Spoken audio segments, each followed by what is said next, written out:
Right, hello, hello, hello, hello, hello. If the music's too loud, let me know. Should be good, but turn up the game volume a little bit here. Alrighty, how's it going there, Amanda? How are you? Good to see you.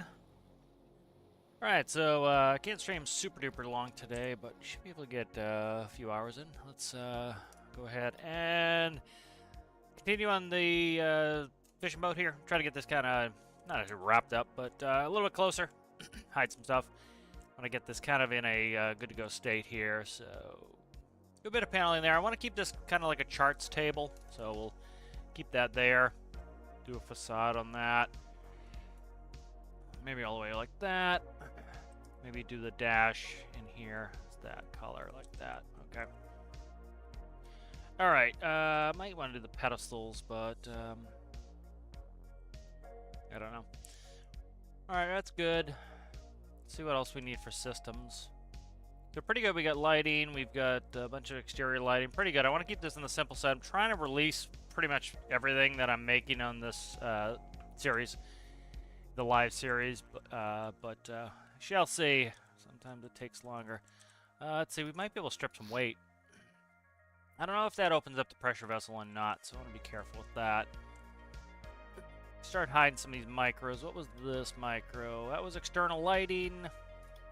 Trying to think what else this needs. It doesn't really need too much. It's you know, it's gonna be pretty simple. It's just a fishing boat. Doesn't need a ton of stuff here, so I'm not gonna do any rescues with this. Just for fishing.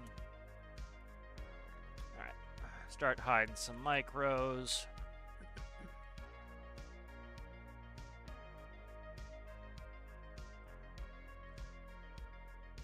Let us see.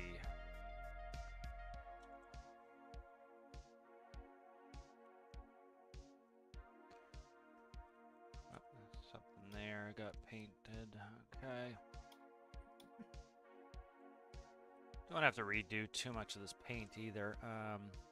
Go onto the couches. Or the couch, there's only one couch.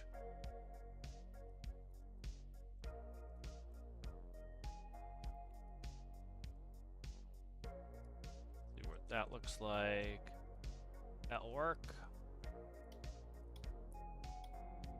Yeah, plumbed a hole in the wall. Alright.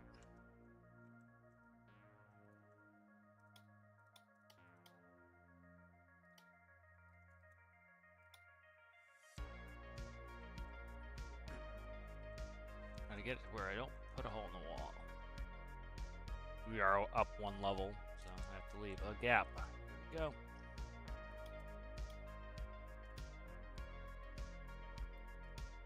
And I don't have to repaint all the decking, so this allows me to not have to do that.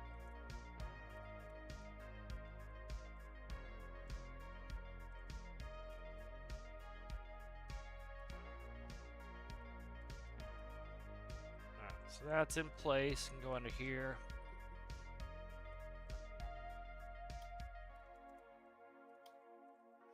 Pretty much mostly what we need on this is already in, so that's good.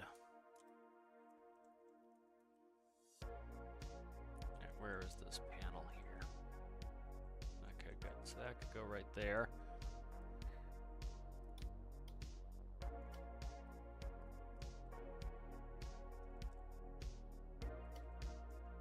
Alright, nice. Those are in, a little bit cleaned up. Trying to think if there's anything else I really want on this at the moment. Probably not. I thought I just... Oh, I backed it up through there. I thought I just painted that. Let us see. I think we're pretty good for now. Might add some things later, but I think we're pretty good for right now. Let's go ahead and save. Curious if here, let's see if I can do this. Curious what it would look like if I were to try to do the map. So let's save this as paint blocks. It's gonna be a pain in the ass to do. I won't worry about that right now. Alright, good. So that's some good work on the fishing boat. That's pretty much, I think. Let's actually, we need to do some more. I know what I want to work on. I need to do electrical systems. Let's see where we're at here. So that's electrical there. Let's do breakers right here.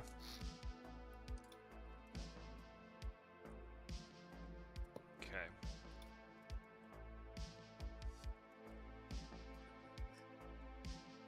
All right, so let's see.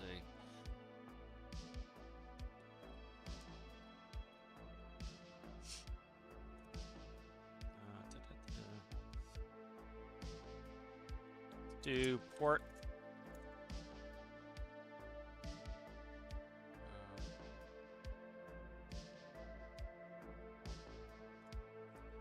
Port bat. Flip switch. 1. Or we do bat port.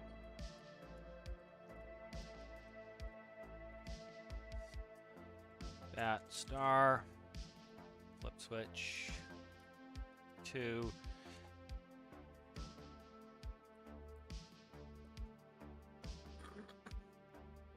Let's do backup battery.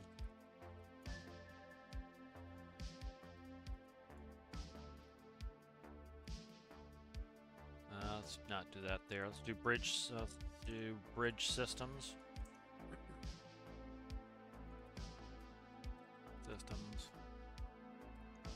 Button. Toggle 3, and then backup battery will be a flip switch 4. Okay, so this is gonna be start to finally get the electrical system fixed up. All right, and then that will be green. All right, nice. So that will fill out that. It's got a panel in there.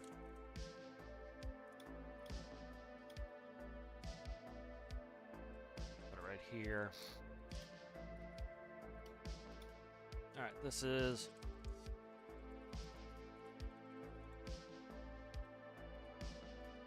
oh, I need fuel somewhere. Some of these, hey, how's it going there, Rasmus? Some of these boats, you don't have fuel gauges, you have dipsticks.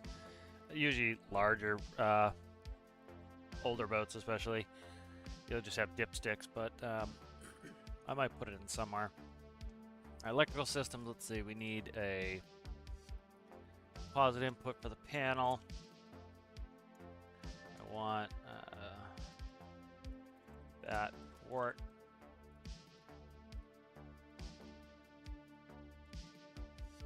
Bat star.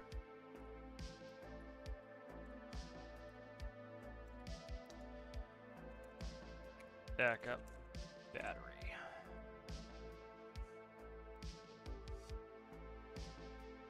What was the last thing I had there? Bridge systems.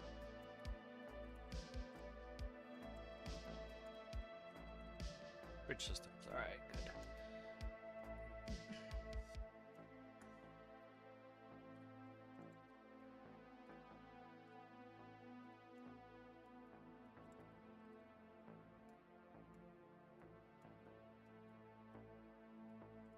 Port star, backup bridge. Perfect. I got them in order. Amazing.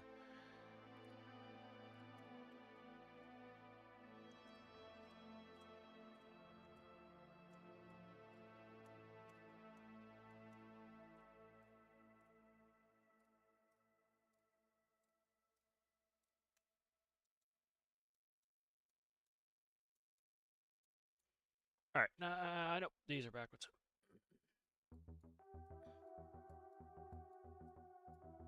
All right. Good. All right. So let's go down here. All right. So we have these two bats here. How's my balance? Pretty good. Let's move these forward just a little. I don't need the weight in the stern. It's not a ton of weight, but it's something. And we'll grab relays.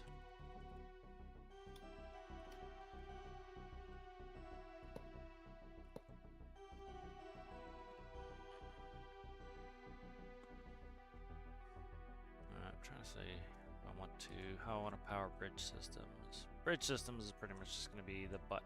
Okay. All right, so electricity, we've got port going here. We got starboard going here. Then we need a backup battery now, so I'm going to put the backup battery. Go right here with that. So backup battery is a good idea. In the event that you accidentally run out of electricity, you just open up the breaker for the backup battery, and now you can start your engines to recuperate electricity. So I always like to have a backup battery. All right, let's plumb that. So bridge systems are going to be this.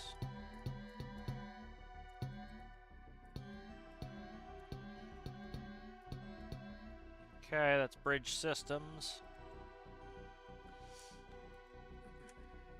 This is battery port. Battery starboard. Backup battery right there.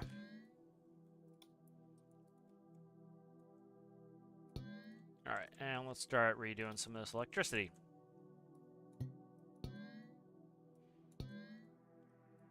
We'll go to paneling.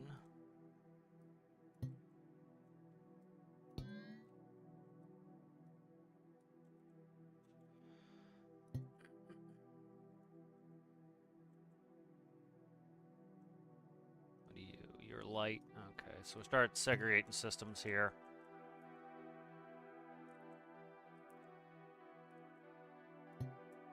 This is going to be...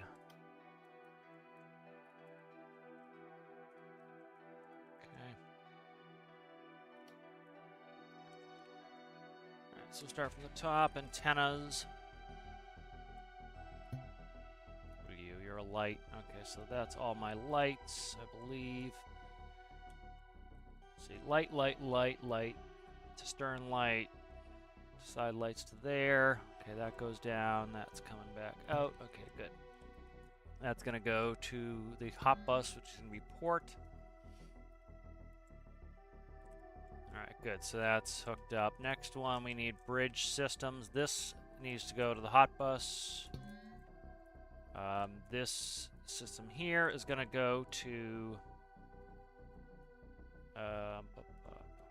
okay, I do need another relay. Alright, one more relay. I need a closer for the bridge systems, so we'll go ahead. And so these two will go here, and then this will power... this will be the coal bus, essentially. I think. I'm trying to think. Yeah, that will be that'll close the bridge systems there. I think how I want to do this.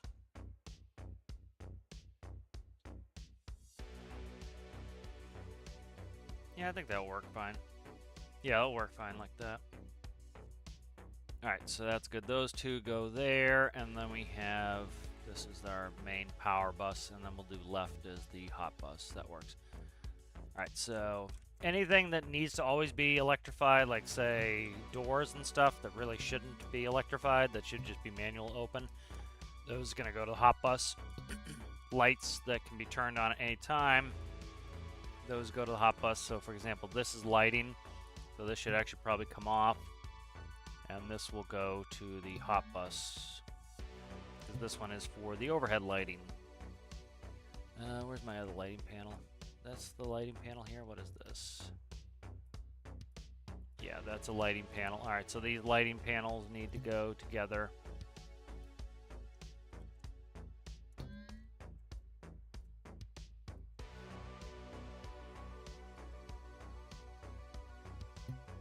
Alright, so these lighting panels need to go together. I'm not going to be able to light up the lights when it's cold. Alright, that's good. Alright, so that system's now on there. Let's see.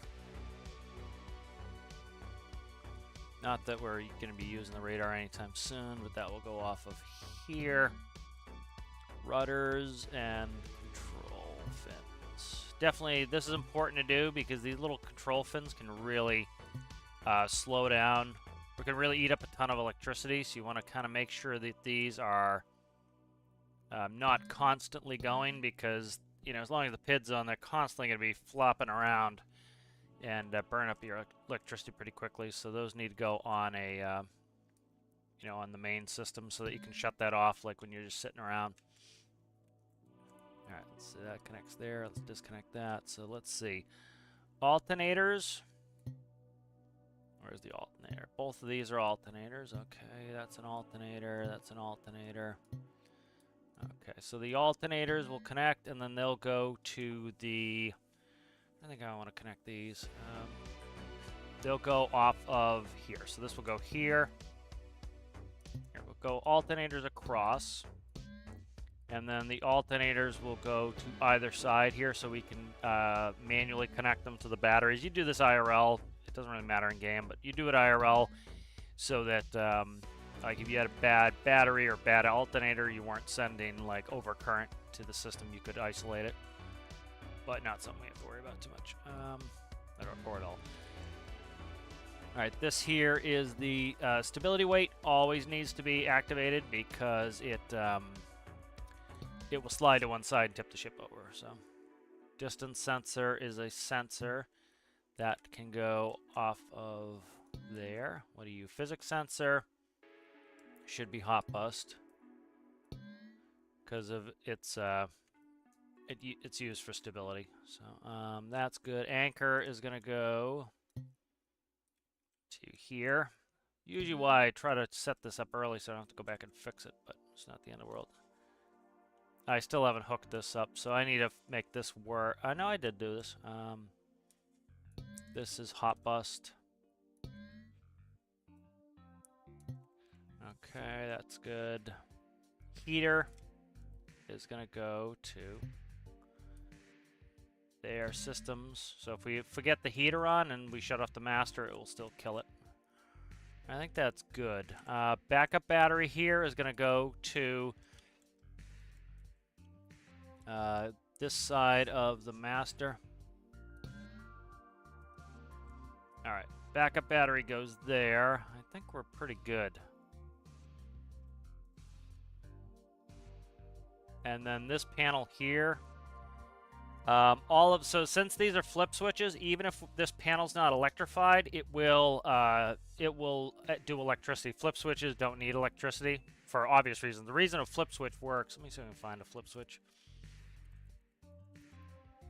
It's you're manually connecting the electrical connections. I'm trying to see if I can find an inside picture of a switch. Let's see.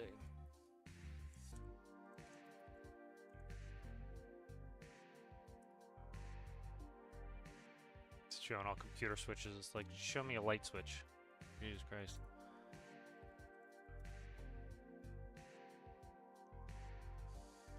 Trying to see if I can find one where it shows the connectors. Not being helpful. Let's see.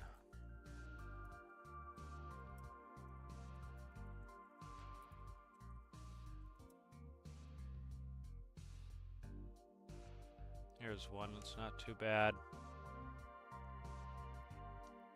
That one I think is a, yeah, that's an electric switch. I don't want electric switch. I'm trying to show a manual switch.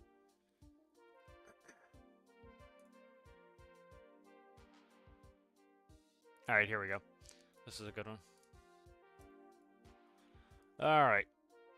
So like with the manual switch here, as you're flicking the switch, it is actually physically moving this contact to touch the stationary contact terminal. And so that is going to that makes it so that you're physically connecting two pieces of metal together. That's how a lot of light switches in your house work. You're physically moving them to have the two metal pieces touch together, and then the electrical current could go through. Buttons will do this too, but in game the buttons don't do that. So the nice thing is the flip switches don't need electricity, so kind of set your system up like that. How's it going there, Anton? How are you? So that's pretty good. I think we're mostly set up here on electricity. You know, it's a little bit excessive, but you know, doing a system like this, you know things are going to work the way you want, and that's what's nice. So like bridge systems, until we do batteries, we can't work bridge systems. That's actually how I want it. Let's go ahead and I'll kind of show you. You know, when you come into a vehicle like this, you know, I'm most used to airplanes, of course, but you come in, and so like everything's going to be dead here. So like this has power. Actually, you know what? This shouldn't have power. I'll get rid of that power. You can see the electric there. This does not. All right. But because of the flip switch, what I can do is connect battery port. All right, that doesn't do anything yet. Oh, this is going to be a problem. Systems is going to be a problem. Yeah, system's going to be a problem. Let's switch that to a flip switch. All right. Let's go 3, flip switch. Okay. So if we look at it here, we're going to come in, and so all the electricity is disconnected. So you come in, you select a battery or both batteries. Oftentimes, you'll notice that actually that should move. You'll notice a lot of times that you'll actually start with like one battery, and part of the thing is one is to preserve the other. So if you ran the battery dead, trying to crank your engines, you wouldn't want to run both of them dead. Also, you don't want to surge 2 batteries if the alternators kick in and overvolt it. You don't want that, so you do one.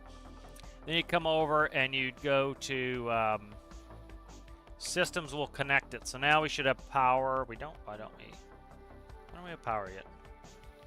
That should be giving me power. We got batteries going down. What is up with this?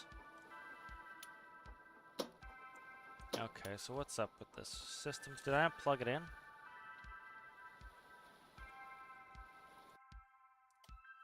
Alright, systems is 3. Let's see, did I plug that in? Oh, I didn't plug it in. That would be why. Okay. Alright, here, systems. I didn't plug it in. Alright, so, like, you come in. You're going to select the battery, then you're going to go to systems, and we should notice that electricity goes on. There it is, powered up. All right, now that we check our volts, so we should be getting, we have volts port, should be getting nothing on starboard. I don't know why that's reading a voltage on starboard. I don't know why starboard's going down, because starboard isn't connected.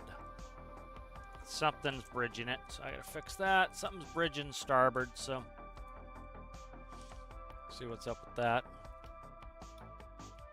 Right here. This connection I did not disconnect. That was from before, so those are disconnected now. So the whole reason you're doing this, it doesn't matter in game. I do it for mostly RP, but you know, like you're trying to isolate your system. So you do battery port systems. Okay, now you're looking and you see that okay, we're up and running. If you look, this should stay at 100%. That's why you did it. Was you're isolating the batteries. So if you're there's the dog swimming out there. If you fry a battery, you don't want to fry both your batteries, then you're in deep shit. So this one stays on. Voltage, as you can see, should be showing 0. We're neither drawing or charging that battery. For example, like if we were overvolting with the alternators, you wouldn't want to fry one of your batteries, so you could disconnect a single battery. Then we look, we have voltage port. This battery is connected, so of course it's going down as the systems are on. All right. Then we would crank. You notice the voltage went down as we were cranking. That happens IRL. And because we're not revved up, it's fine. It's going to be discharging. Now you could connect your second battery. And so you notice the voltage went up on port because it's starting to take battery from starboard to try to equalize. And now they're pretty much coming up on being equalized. So they're both drawing. Okay. So we're discharging. Go ahead and turn on our nav lights. And bridge lights. Why are bridge lights not coming on? Alright, something screwed up with that. I gotta fix that. Go grab the dog.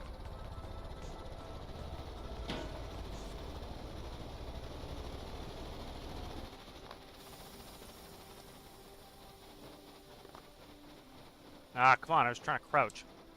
There we go. Okay. Alright. So then as we are actually moving,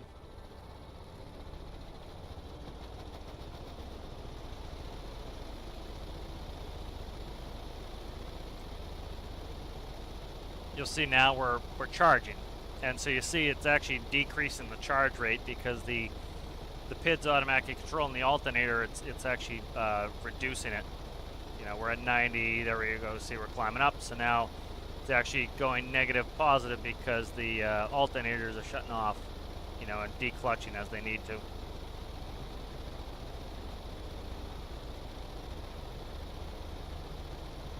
Alright, so that system's working pretty well.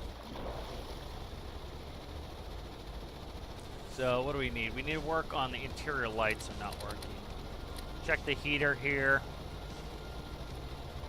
Yep, heater's showing. Heater's right here. It is in the wall, but it's on the same level as we are, the same area, so it is heating us. You can see the little icon, I believe, is showing that. Let's go ahead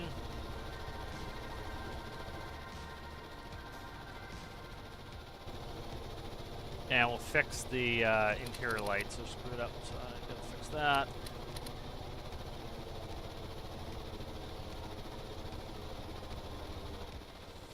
And then, so, like, say we got in a bad situation here. Well, not necessarily even a bad situation, but let's say that we wanted to sit and, like, there's no sleeping area in this. This boat's not going to be, like, an overnight boat. But what you'd want to do at night is you'd want to, essentially, you'd turn on you could pick a battery. So let's say that we're going to go to sleep for the night. We'd shut off port.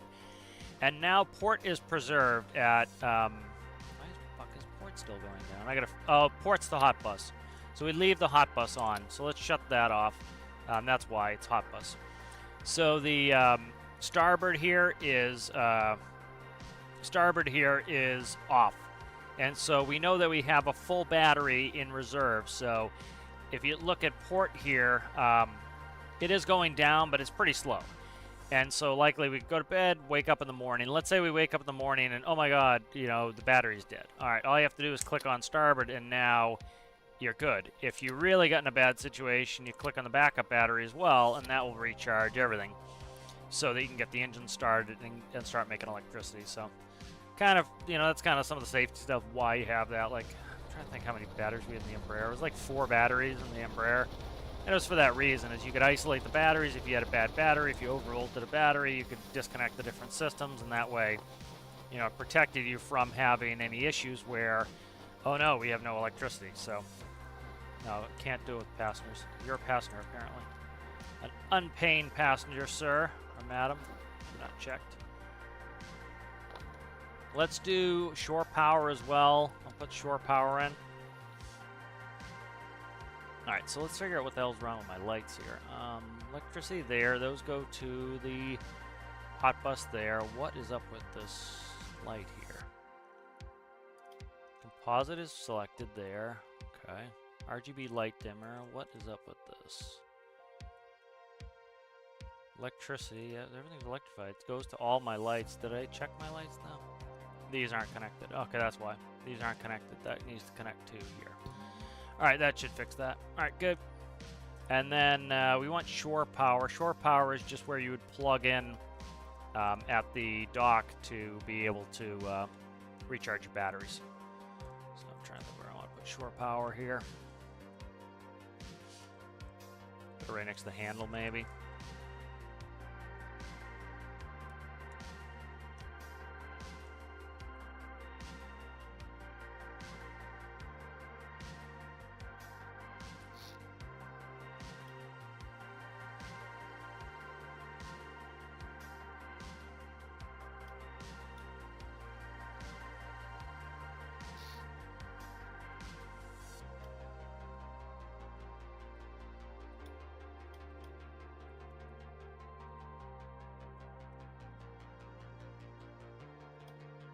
Need diesel filler too, so I need to put a diesel filler on here. Let me figure out a place for that. I don't know what color I want to use for electricity. That's the problem. Yeah, I don't know what color I like for electricity.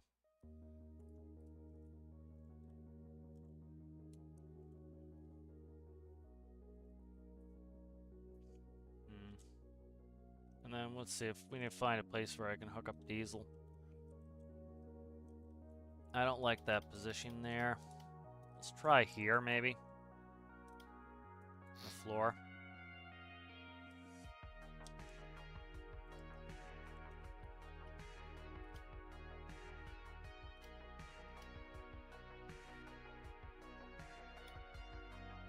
Alright, and then we'll do a hose here.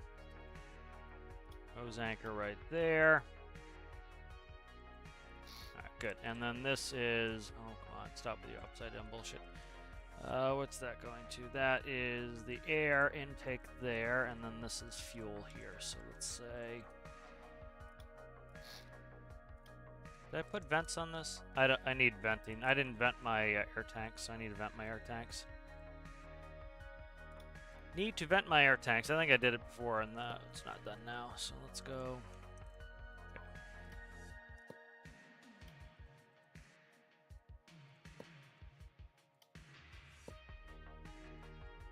So what we'll do here is, shouldn't be a problem, but we'll hook a vent directly into the air here, because that goes out to the environment. The engines can either use it or not. Doesn't really matter. We'll make sure it doesn't cause any problems here.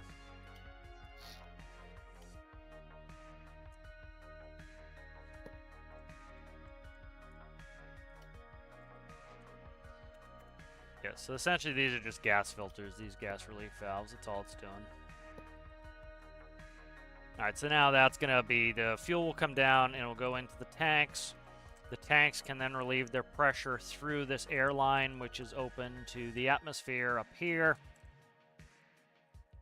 And then that should be good. Let's go ahead and paint this.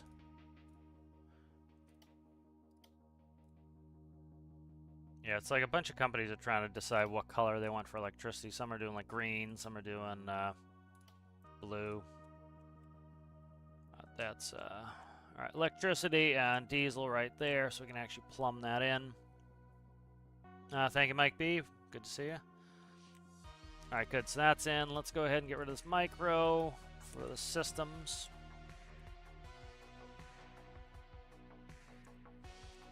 We put that under. Go under here, under the rod holders.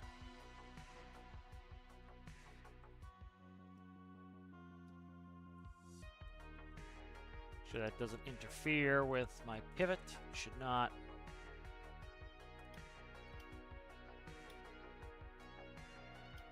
And then, do I need to paint anything in there? Probably right here. Okay, yep.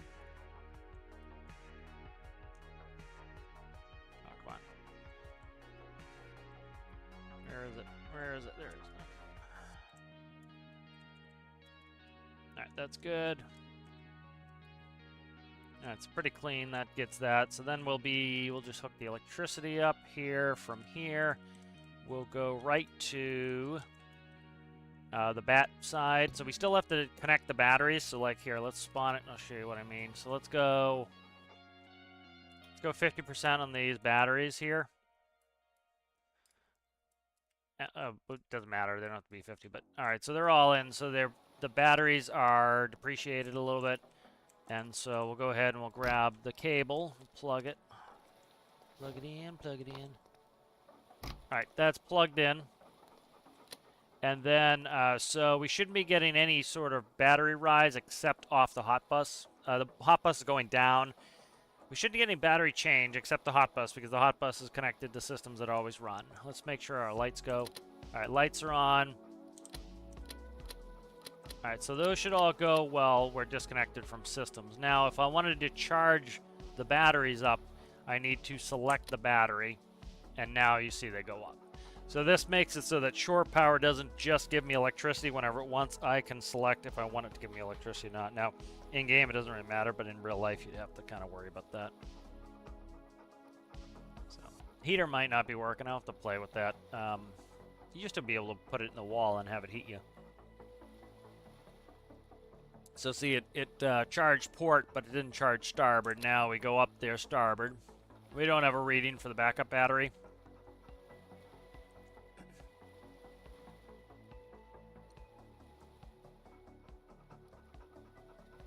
And then that's topped off. So you go like that, and then if you want to run your systems, you can turn your systems on. But like that's how you would sit at the dock. And then when you're ready to go, you just pull it. You know, so that way you can isolate your batteries again. Not that you need to in game, but kind of nice to do what you'd really do. All right, let's do a quick fuel test. We want to make sure we can pump this in and out. All right, so they fixed this. The devs did it with code. They, if you look, I should be able to no clip here.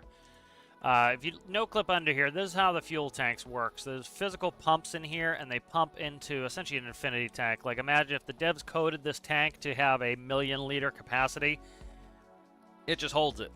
And so it sounds like what they did was just delete the pressuring code so that when it goes in this tank, it will get rid of the pressure. So that way you shouldn't need a new save because, you know, these are actually vehicles, these pumps. That's why people have pumps disappear and stuff like that. They're physical items. They despawn, they spawn, and so, you know, they're physical items. And so they could have put a pressure relief valve on there, but then you would need a new save because this vehicle, you'd need to get it to despawn and spawn back in as a different vehicle. So they did that. All right, let's go ahead and pump out. All right, pump out.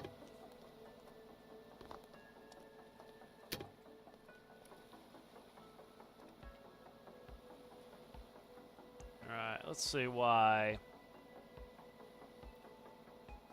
Let's see what the fuck.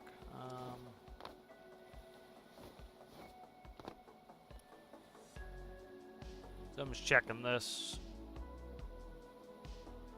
I need to make sure that I'm letting air out fast enough, because if I'm not, it's going to create a vacuum inside the tanks. So let's go down in the tanks, see, make sure we're not making a vacuum in the tanks. So, all right, yeah, we're at 60 atmospheres in the pressure tanks here, so we need to let some pressure out. I might do just a regular air relief valve. See, the tank pressure is very high, so that should be help push it out. See what the story is. Let me figure this out here.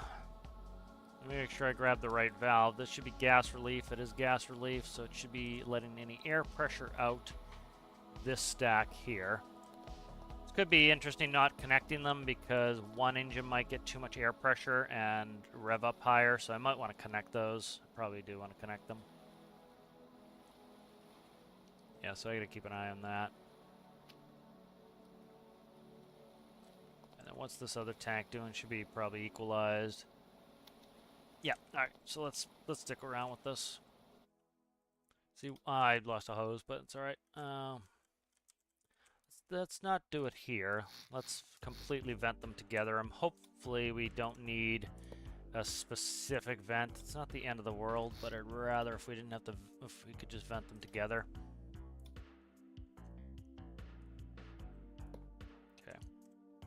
Let's go like this. What the fuck just happened? I just put on symmetry, did I not? Why did you not symmetry? Come on, man. Help me out here, game. Probably something I did, but... Okay.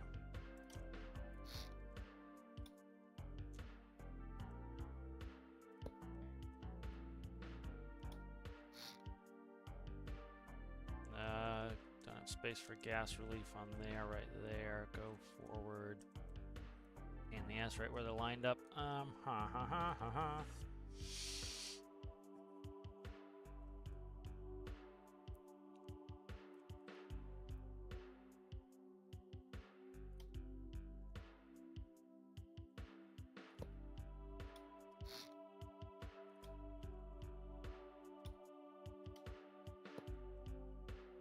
Alright, let's do that.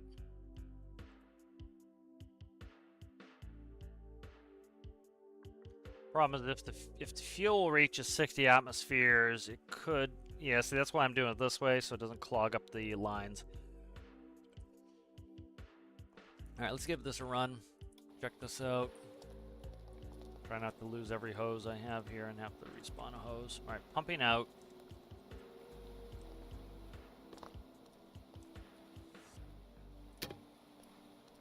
Should have gone the other way. Alright, diesel.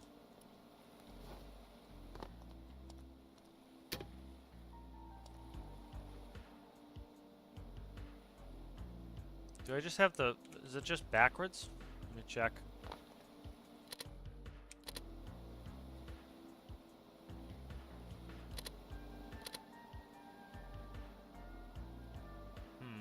Interesting.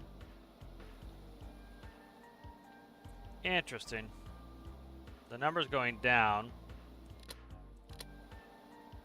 Could be that I'm just reading it wrong. That here, this is probably what it is. That's what it is. It's nomenclature. It says pumping out. I'm thinking of pumping out the boat. It's thinking of pumping out the pump. So generally the way I kind of think of these operations is if you had a pump out, it's not pumping out the storage tank. It's pumping out the craft. So it's backwards in the way I would name it. Because pump out for me is pump out the craft. You know, but it's doing pump out the tanks. So that's all it is. So it's working fine. It was just me thinking of it backwards because, you know, as somebody who operates on vehicles all the time, it's the vehicle, it's very vehicle centric. You think of the vehicle. Like if you say, you know, some airports are equipped for pump out. That does not mean they're equipped to pump out their own tanks. That means they're equipped to pump out aircraft. You know, so that's how the nomenclature would work. Yeah. All right, so that's working. So, you know, this was the issue people were having was, one, they're not doing gas exchange. You need to do a gas exchange. As you're pumping out your tank, you need to pump air back in. So the air is able to come down these lines here and in here and go into the tank. So as we lose liquid volume in here as it goes into the storage tanks, it's allowing air to come down and go into these tanks. You need to fill it. This is the same thing like if you turned a water bottle upside down, it will glug because the water cannot come out until the air goes in and relieves it, because essentially the air pressure is pushing and keeping the water in the bottle. And so it will glug when you put it upside down. Now, if you take a water bottle, you put it upside down, it's glugging, and you pierce a hole in the top, the water will come out smoothly because now the air pressure is coming in the top, equalizing and pushing it out at the same rate that it is pushing up on the bottom. You've equalized that, and now gravity takes over. You know, because the air pressure in the room is fighting the gravity force of the water trying to come down. So, you know, that's where a lot of people are having problems. They say, oh, my pump stopped pumping after a while. Yeah, because you're trying to crush the container. You know, you're fighting the air pressure. This is relieving the air pressure. So any air pressure fighting the pump is now being relieved by the air pressure coming in from outside. So, hope that makes sense. All right, so this is working. Let's just pump in. Shouldn't be a big deal, but we'll pump in.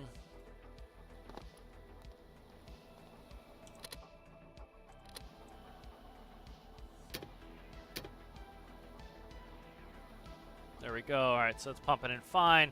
So you'll notice that this should be blowing air out of the stacks. See, it's blowing air out because as the liquid comes up, the air that's currently in the tanks needs to go somewhere. The other reason I changed the design was so that now we have both of these going. So you notice we're pushing out 11 liters per second of air. Well, I bet we're pushing in about that much in liquid, you know. So as we're pushing the liquid in, it's blowing the air out. So you need to do these things. This is realistic. The devs told us this like months before the pressurization update came out. So it's, you know, this is what you'd have to do IRL too. Is if you don't equalize, you're, you know, you're gonna have issues. You know, for example, like if you notice, if your gas can, like say you have a plastic gas container in the garage, and you'll notice sometimes that it looks crushed. That's based on the air pressure outside. So if you have a really cold day and the barometer goes up, the air pressure is increased, and so the air pressure in the gas can is static because it's sealed. So the air pressure inside the gas can is less than the air pressure outside. It's going to push on it. Now, let's say you have a really hot summer day, right? So you have a hot summer day, the air pressure is lower, and the gas can expands, and so it looks like a balloon. It's a little bit puffed out, and that's because the air pressure inside the gas can is now greater than the air pressure outside. So you'll notice this on airplanes. If you get a bag of chips, right, on the ground, they look like a normal bag of chips. You can squeeze it. There's a little bit of give there, you know, air pressure in there to protect the chips. Now you go up in an airplane and the bags are completely distended and they look like Mylar balloons. And that's because the air pressure, even in a pressurized airplane, is only at like 7.8 psi, where at ground level it's 14.7 pounds per square inch. So you're at about half of the air pressure so that the bags of chips expand. So, all right, I'm just gonna flip the laundry real quick and I'll be right back.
Alright, so it seems like this is working well. How's it going there, Riggs? How's it going there, Eli? Good to see you guys. Alright, good. So all the systems seem to be working well. Let's go down and let's see. Let's do one more thing. So like I was saying, a lot of these, especially like this is kind of modeled off like what an older boat would look like.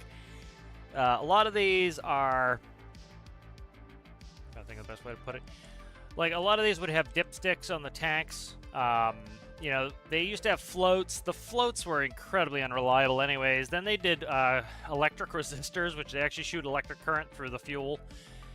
And they could tell by that. And then, like, now you have really, like, tiny, inexpensive switches. So, like, old school boats and stuff used to have dipsticks. You used to be able to dip your tanks in airplanes. Like, let me see if I can find the dip manual for the Embraer 145.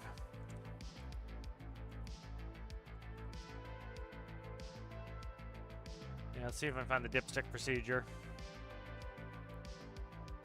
Let's see.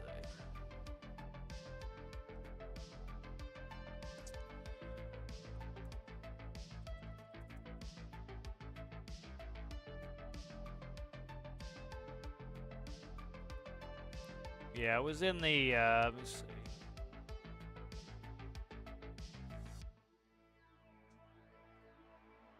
Okay, I can't find the regular manual. It's got to be hidden in the manual somewhere, but it was, they had magnetic dipsticks, and you'd actually unscrew them, and they would drop, and it would show you how much fuel's in there.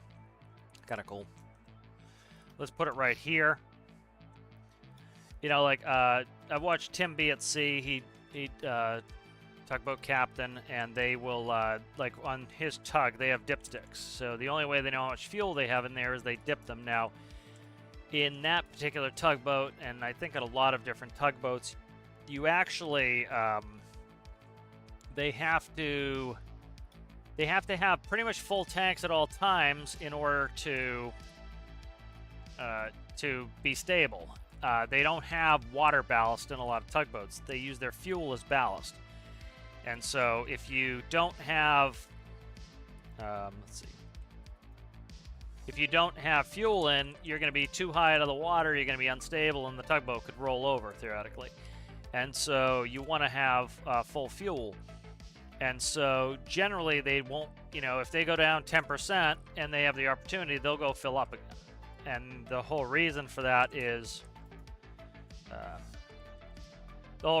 for stability, you know, and so they can just dip their tanks to check the level. You know, it's not like a car where, you know, you have a small tank. These are huge tanks, and they run them all the time, and they don't really need to,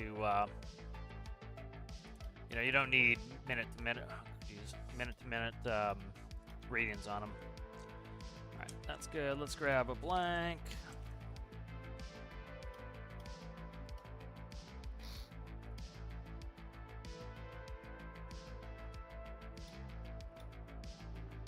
So, like, a lot of this, too, is some of these things, you don't really need the fuel right in the bridge. You can just put it back by where you're going to refuel. That's where you really care, is back there. So, kind of neat, the different, like, places where they put these things.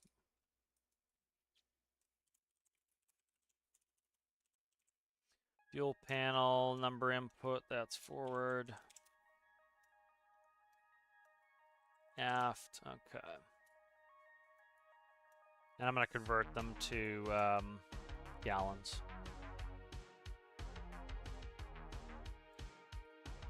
Input, output, okay, that's better. That's better, okay.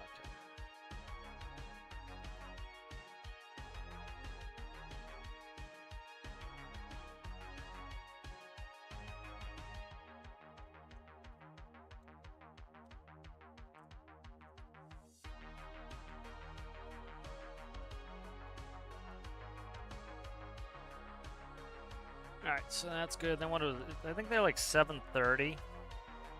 Let's see. 730 divided by 3.785 is about, put 200 on the gauge.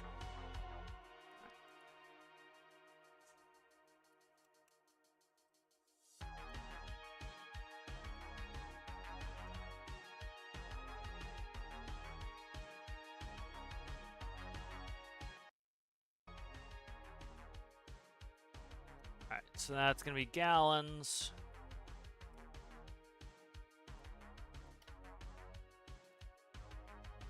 This would be, let's see, so about 200 gallons on each of these. Good. Now we'll go electricity here. We'll go to about, let's always read this one. Let's put that on hot bus. And then what do we want to do here? We want composite there. We want the bow tank here. They're not really bow tank, it's just forward and aft because they're right next to each other, but which one's forward and which one's aft?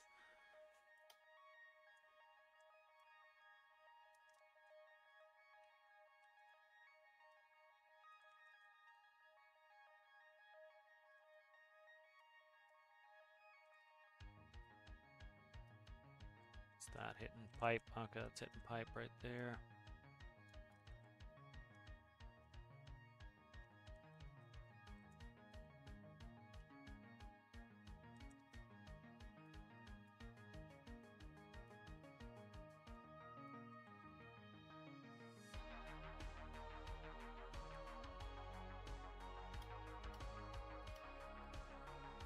There, let's paint that up. Give me the other paint. Thank you. Alright, good. That should be in there. Let's go ahead and check it. Make sure that's reading correctly.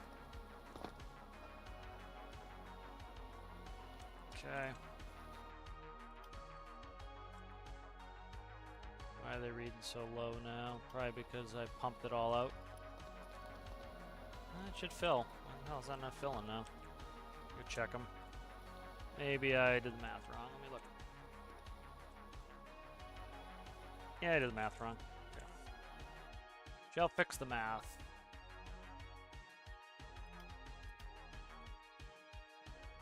Why is this backwards too? What the friggin' hell's wrong with me here? Come on, man. Just do it. Balls. X divided by 375. I think that's it, right? Let's see, liters to gallons.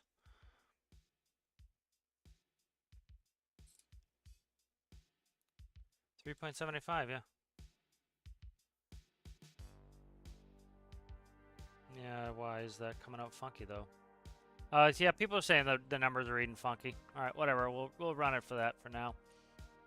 It's not reading correctly. That's fine. I remember that's still a bug, so that's fine. That'll be set up when we get there. How's it going there, David? Good to see you. All right, so I think this boat is pretty much set up here. So I think we're pretty good on this. See if there's anything else I want to add in the future, but for the most part, it's pretty good, I think. All right, good. So that's set up. Let's go ahead and save it. See what else we want to work on. Kind of like to get into building something else, but let's go make a little money. Trying to, like, you know, I see a lot of people, like, they keep talking at Reddit and everywhere else. They get bored, they get bored, they get bored. Or my favorite is, you know, when are they going to add rescues to this rescue game? There is rescues. Pretty much, I'd say 90% of the missions are rescues. It's like, I don't know what those people mean. I'd love to hear their ideas, but they just say, when are they going to add rescues to this rescue? There is rescues. Like, do they not ever play career? It's like, most of the missions you get are rescue missions. Like, what other search and rescue missions do they want? I'm genuinely interested in, like, what they want. But, it's like they don't really explain it, you know? I'm like, what do you want? Right, so 157. We're pumping. Okay, this is the bomb. We're not doing the bomb. Blue boat requires servicing. Let's go ahead and let's put that on something that can be autopiloted. Let's see what's the money. See, this was okay. See, like, this was one the devs didn't fix.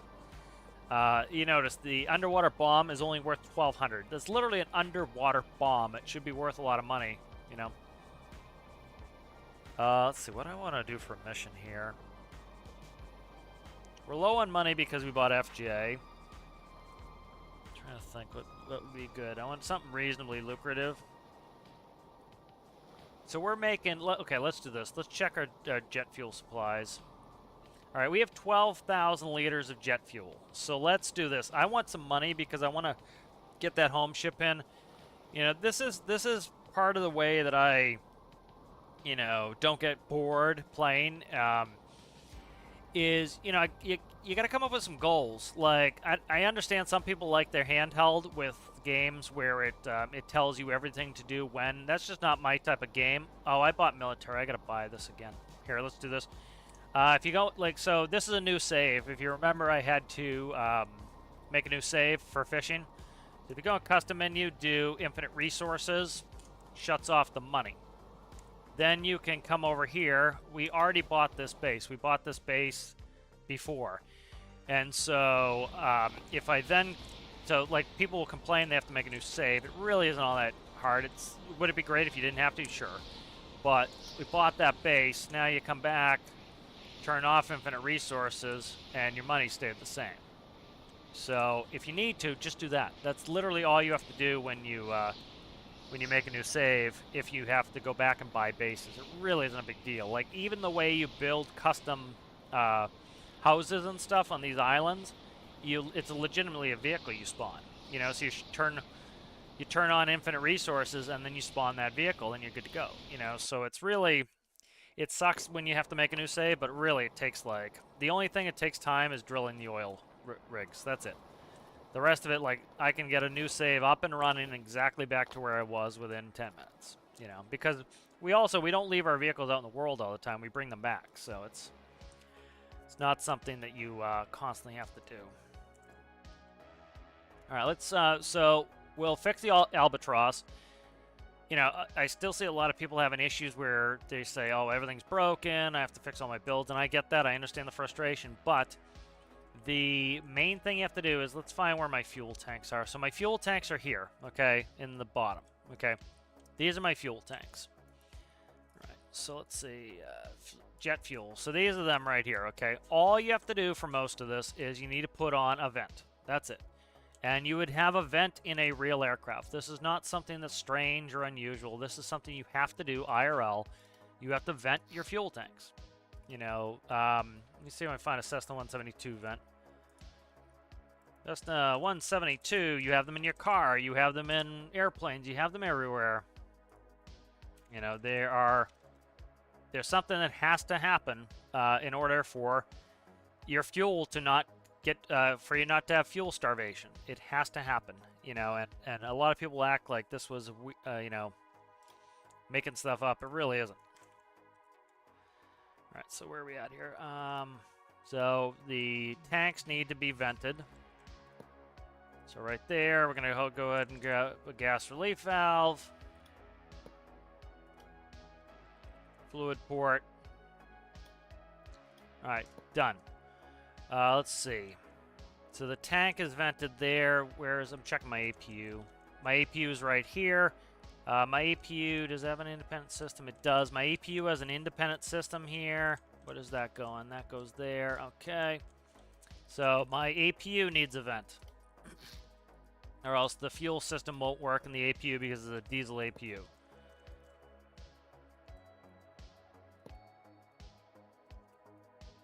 Done. Okay.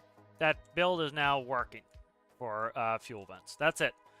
See how quick it takes. So, like, you know, I understand people may not know how to do these things.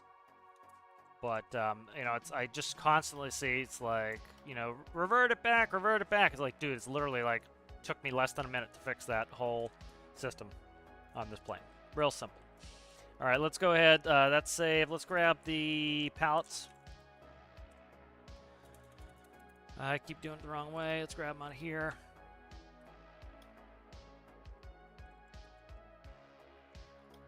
I think these are 2 apiece, so we should be able to bring all 8 of them. Okay. All right, so I want to check this real quick. That is the pallet lock. Okay, so that's good. It's set up. I'd set it up. It used to be where I had to press the button to get the pallet to lock. Now it's the opposite way. It locks. It locks automatically, and I have to unlock it. So this was the Albatross's main job. I didn't break something, did I? Okay. Is to be able to transport fuel.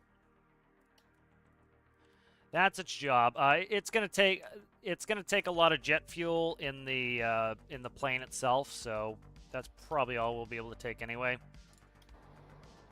Let's see, now it says missing. Are we really missing that much diesel? Are those all diesels? Need to make sure those are jets. Those should be jets here. Let me check them. Where the hell's the spawner? Did I not put spawners in here? I didn't put spawners in here. Okay. How are we out of diesel? It literally, this thing takes like barely any diesel. It just takes the diesel for the APU.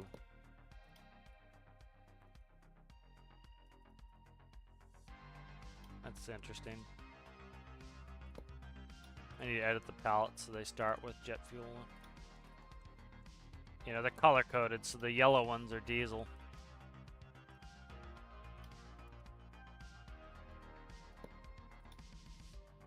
Yeah, I don't know how the hell I ran out of jet fuel. Literally, the only thing that has diesel is this APU tank right here.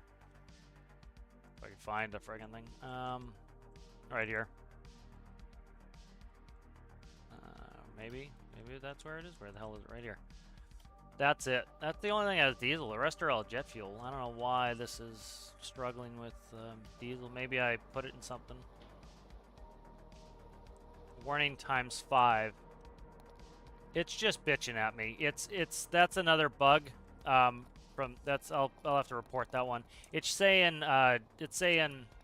diesel, but it's actually jet fuel. All right, so let's just quickly check these. I want to make sure these are actually full before I get. You suck. All right.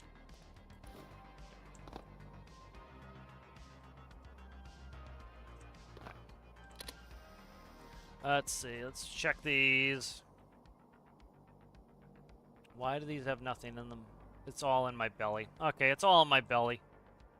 This thing holds a lot of jet fuel, so it's fine. The tanks are empty, but the plane has jet fuel in it, so we'll just use the jet fuel that's in the plane. All right, battery 1 and 2, power connect, GPU is off, APU. All right. APU bleed, beacon is coming on. Bleed valve 1. Restarting, what's going on? Let's check. I might not remember how to start this fucking thing. What's going on with the APU? What is going on with the APU? That's the question. I don't hear the APU started. APU, no APU pressure. Okay, bat 1 and 2, GPU. Batteries are fine. I'm having an APU problem here. Having an APU problem. Let's see.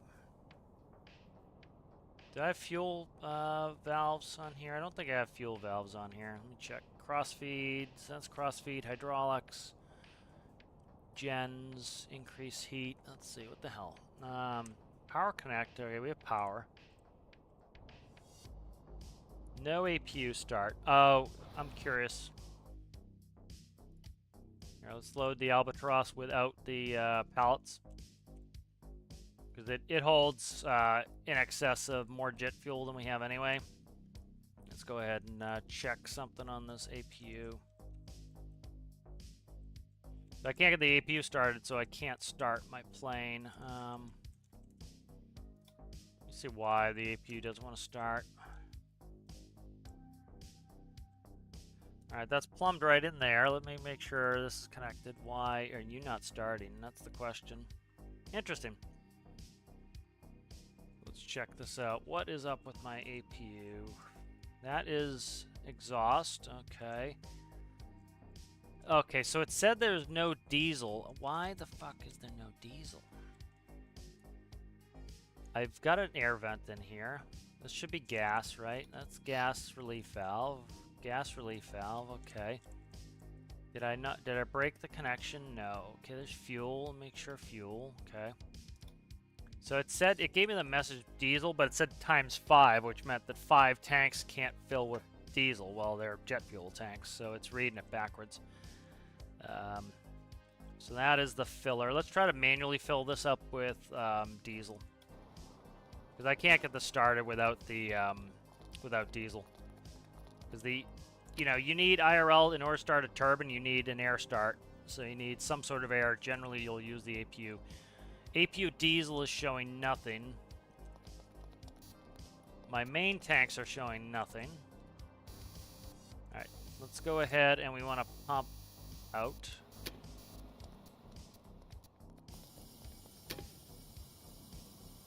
What is it doing?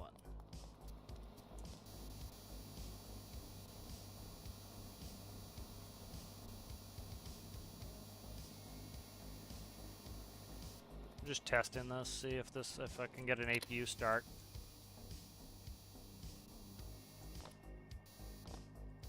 We'll go do something else if this becomes a problem. Okay, APU's on. Let's get a turbine started. Alright. APU bleed air 1. Let's start blowing an engine. Bleed valve, and where's my starters here? Fuel valve 1. There we go. NP is coming up. 1 starting. Alright, good. We're good now. Let's go disconnect.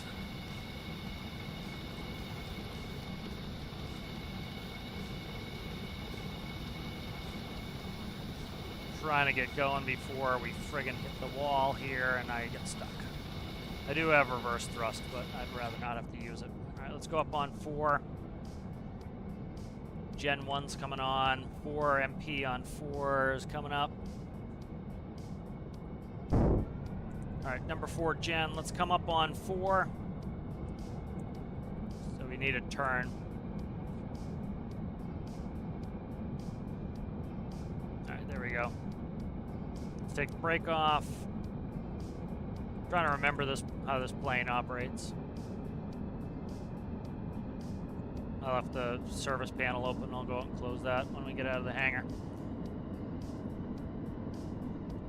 Alright, there we go. So yeah, it wasn't filling with diesel for some reason. We had plenty of diesel. It was, it was giving me that message that said it couldn't fill 5 tanks. Shit, I got this engine up too high now.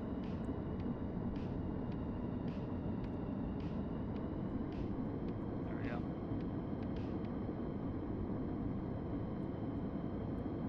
I shouldn't have changed the symmetry of the engines. That's really not a good idea. Hit this wall if I'm not careful here. Come up on 4, please, quickly. There we go. Okay, good. I gotta fix these engines here in a second.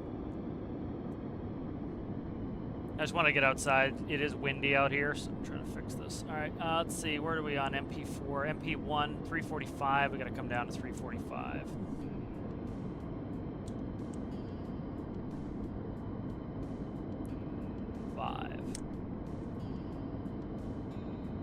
All right, bingo. We're on point there. All right.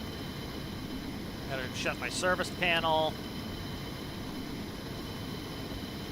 One cool thing they do with planes is the service panel would be like this IRL, where it would go forward, and that would be so that it would blow back and close. If you left it open, it would just blow back and close and probably hit hard enough to snap it and hit the latch. All right, let's go ahead and let's roll on the inboards.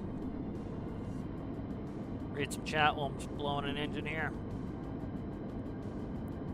Can you only do first? You can't. You can do third if you want. I never do it though.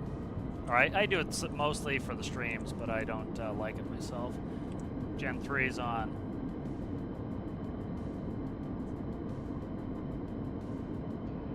All right, engine 3's on. Let's go ahead and shut the APU off. APU's off. Beacon, nav, logo, strobes, taxi, landing. Where's hydraulics? Hydraulics 1 and 2. We might need hydraulics. Let's go ahead and flaps for takeoff. Flaps to 1. And let's remove the parking brake. Alright, Albatross is on the move here. How's it going there, Citrus? Yes, the bomb did. It did make a good short.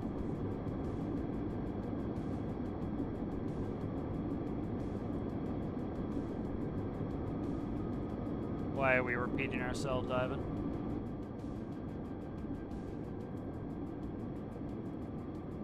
Why is my steering so sluggish? My steering's being sluggish. Why are you so sluggish, steering? The wind. I gotta cut the wind down. It's unreasonably high here. Wind is dicking with my steering.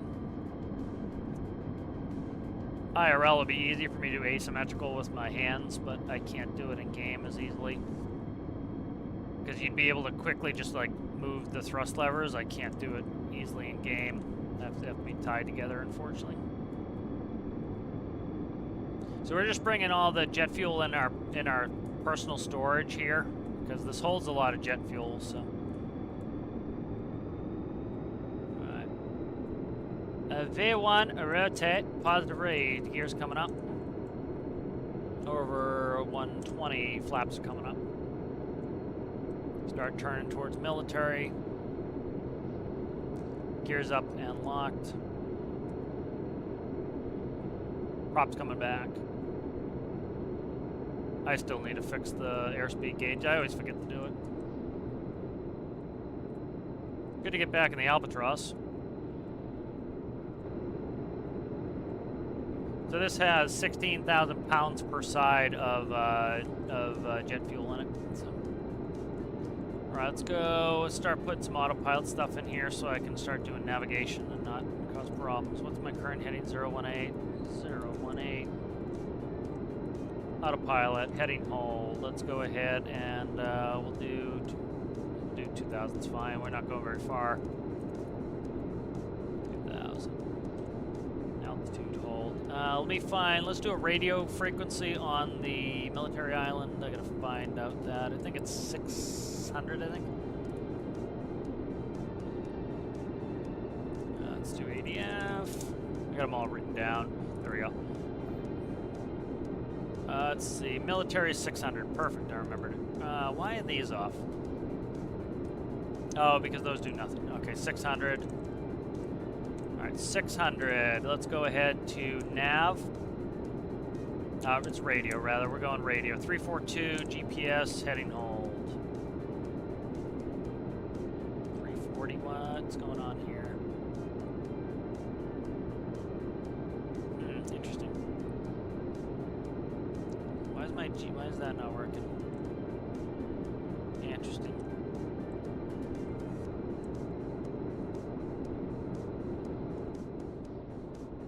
It might be. See if it's turning. Doesn't appear to be. Let's see why the hell. Oh, nav needs to be on as well. There it is. Okay, I didn't have nav on. GPS is coming off. It's supposed to be nav radio. That's why. Okay. My own issues. Alright, it's there. It's turning to military base. I'm gonna have to set up a vector for final anyways. Let's actually land. Where's the hell's the wind from? Wind is from... okay, yeah, so we're gonna want to land on the more northerly runway. So I'm gonna start giving myself vectors. Let's go, I don't know, 300 heading. So let's go 300. 300.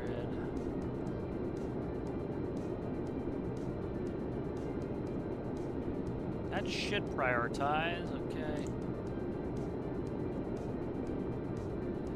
What the fuck is going on with this autopilot right now?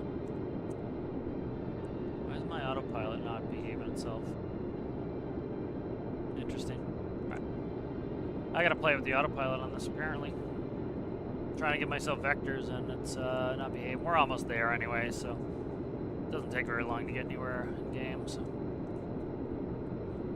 Right, slow down a little bit. I can see it right there. That's it right there.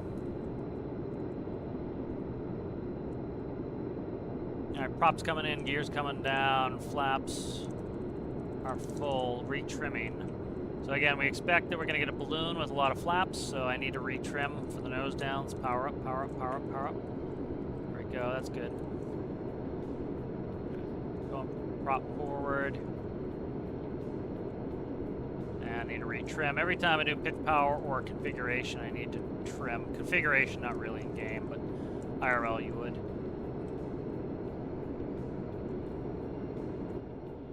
That's it right there, that island right there. With all this flap, we have a lot of flaps, so we can get into pretty slow.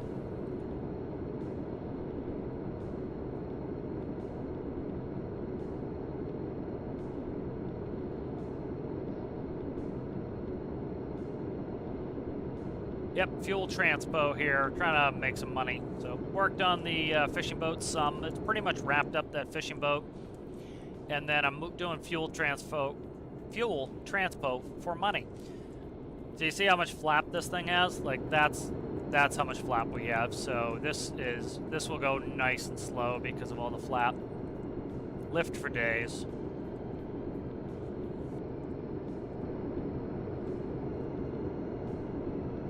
A little bit fast, but 83 is perfectly fine. That's not a huge, very high speed. Plus we have thrust reversers, so not the end of the world to be able to stop. So, and plus a lot of people struggle to land, but you know they're landing too far down the runway.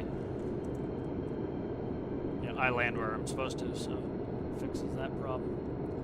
Right, so we're coming in. The wind was just about here, and that's the runway we're going into the wind. You want to always fly into the wind. You can see we're into the wind. A little bit to our left, so it's going to be a left crosswind. So it's less of a crosswind landing on this northerly facing runway than if I was on the other runway. It'd be a little bit of a right, more of a right crosswind. So you always want to favor the wind. You probably, in this case, you're close enough. It's about a quartering headwind on the other runway, but this one's a little bit almost a direct headwind. We're at 1,000 feet. We're going to do a check. Landing gears down 3 green. Flaps are set. Lights are set. Clear to land. Lane check is complete. APU, we're just going to kick the APU on for when we're on the ground. Alright, there's the runway. We overshot just a little bit. We're going to come back. Not too bad. Alright, we're pretty good. Lights just came on. Lights come on a little bit later than I'd like. I'd like the lights to come on earlier. Especially at night. It's not a big deal during the day. You can see that's the fire that's going on right now. We'll try to do the fire as well while we're here. One thing I was thinking is turning that mini truck chassis that we built the van into a little fire truck. Right, so now notice my hands are off. So see where they nose the airplane's going? That tells us where the wind is. So just like in real life, the plane wants to weather vane into the wind. We actually have almost a direct crosswind right here. Wow. The wind switched on me. It's now a direct crosswind. It was like a quarter. Now it's direct. So like the nose of the plane wants to go to the left into the wind. So I'm crabbing us in like this to account for the wind. So now my wing is going down toward the wind for the final part here. The nose wants to come left, and I'm gonna kick at the nose. We're off here, but I'm gonna stick it. All right. There we go. We have plenty of reverser and brakes on this. Brakes, brakes, brakes, brakes, brakes, brakes, brakes, brakes. Come on, brake, brake, brake, brake. Go around, go around, go around. There we go. Oh, you know what it was? I trimmed my fucking throttle. I couldn't bring the throttle back. God damn it, I hate it when that happens. I trimmed my throttle. I couldn't bring the throttle back. Yeah, I really wish you could isolate where your trims were, because if I trim my throttle at all, it makes it so that I can't bring my thrust back. All right, so that was like 100% crosswind. So what we're gonna do is we're gonna go on the other runway into the wind, because what you're doing is, like, when you always want to land into the wind. And if you think about it, right, if I have to approach at 75 knots, right, at lowest, let's say that's my approach speed, right. If I have to come in at 75 knots and the wind is at 30, right, I'm essentially only going across the ground at 45 knots. So it allows me to land, you know, very, very slowly in relation, because the wind is actually still works on my wings. You know, if you land with a tailwind and you need 75 knots and you have a 30 knot tailwind, now you have to land at effectively 105 knot ground speed. So 105 is not bad, but like if you're in a jet, let's say you're a heavy jet, you might have to come in at 130, 140, 150, and now you have a 30 knot. Now you're up to almost 200 knots. You're starting to get ready to exceed your wheel speed. You're going to blow a tire. All right, so now we're going to land on this runway, coming into the wind. We're going to check our speed. Speed's good. All right, we're going to do one more trim check to make sure that we don't dick up our thrust here, because it makes it so I can't reduce my thrust. So I was trying to reduce thrust, and my engines were still trying to push me while I was braking. It was never going to get stopped, so. All right, we've got a more stable. I should have gone around anyway, because we did not have a stable approach there. This is more stable. So we're coming in. Now we're coming into the wind. You can see by the waves. We actually do this IRL. Like, you can look at the waves and tell where the wind's coming from IRL. This is a shorter runway, so I want to be I definitely don't want to be getting fast. I'm getting a little fast here. There's 75. Now my relative velocity is slower. Remember, if we have a 30 knot headwind, I'm actually going only 45. You can already see that it looks like I'm going much slower coming into this runway, because I'm going directly in the wind. A little bit slow there, a little bit slow, we're good. A little bit fast.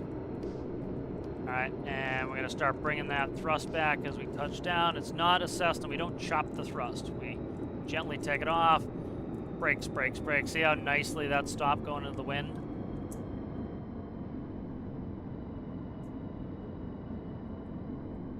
All right, where's the hangar? I think it's right here, yep, okay.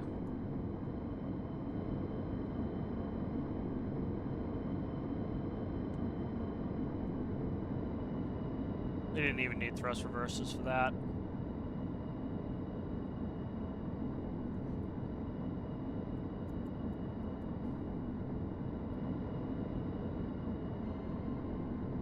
It's not steer as well as I would like it to, but could add a little differential brake on there. I don't have any differential braking on there.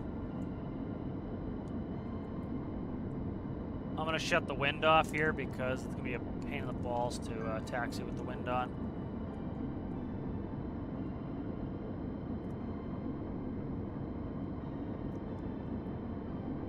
I don't know why this is taxiing like a beast. I gotta put in differential braking on this.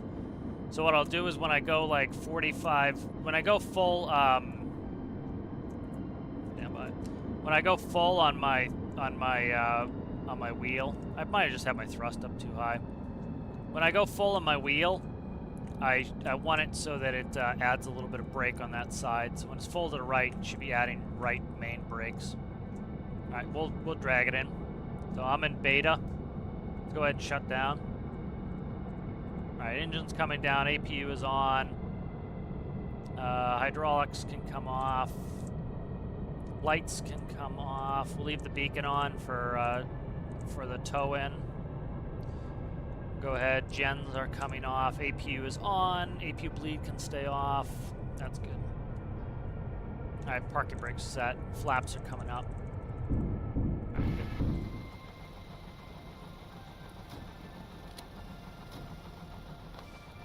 All right. Get a pick of albatross in the fire here.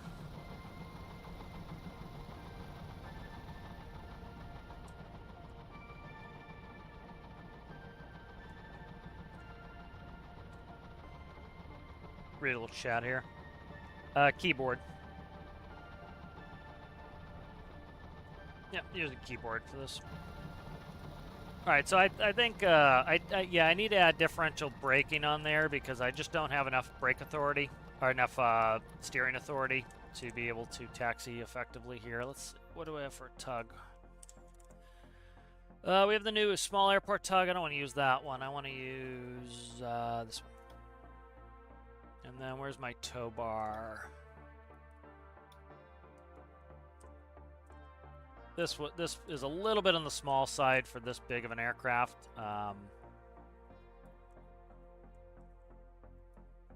That's the wrong tow bar. That's the wrong tow bar. Where's the other tow bar? Where is the tow bar that I want? There it is.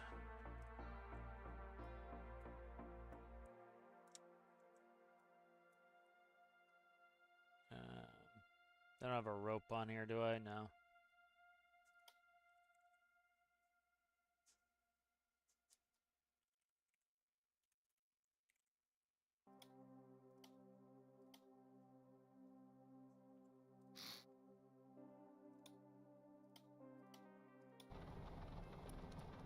See what the time is on that fire.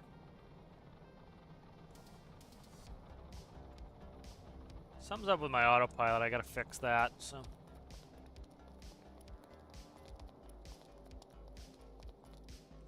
Alright, let's go ahead and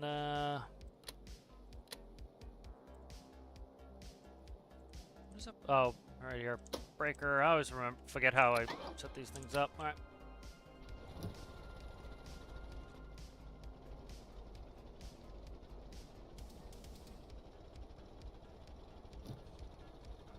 Yeah, I think I just had the thrust up too much. IRL, you'd be able to take that leftmost engine and just thrust it up, and you would turn on a dime. But it's hard in game because I'd need 4 independent thrust levers to do it, and I don't have that, of course. You know. Why does it take my flashlight out every 2 seconds? It's quite annoying.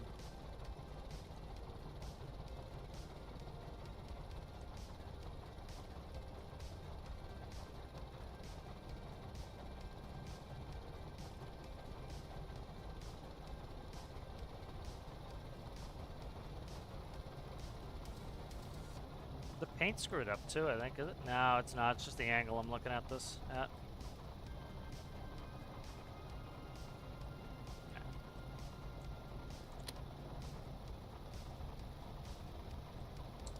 Cable.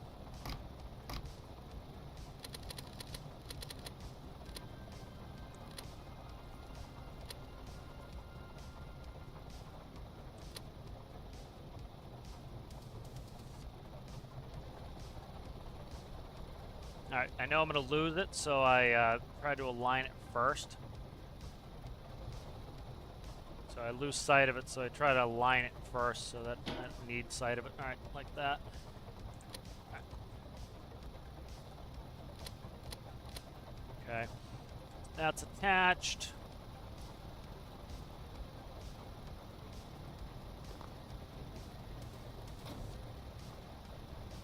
Parking brake released.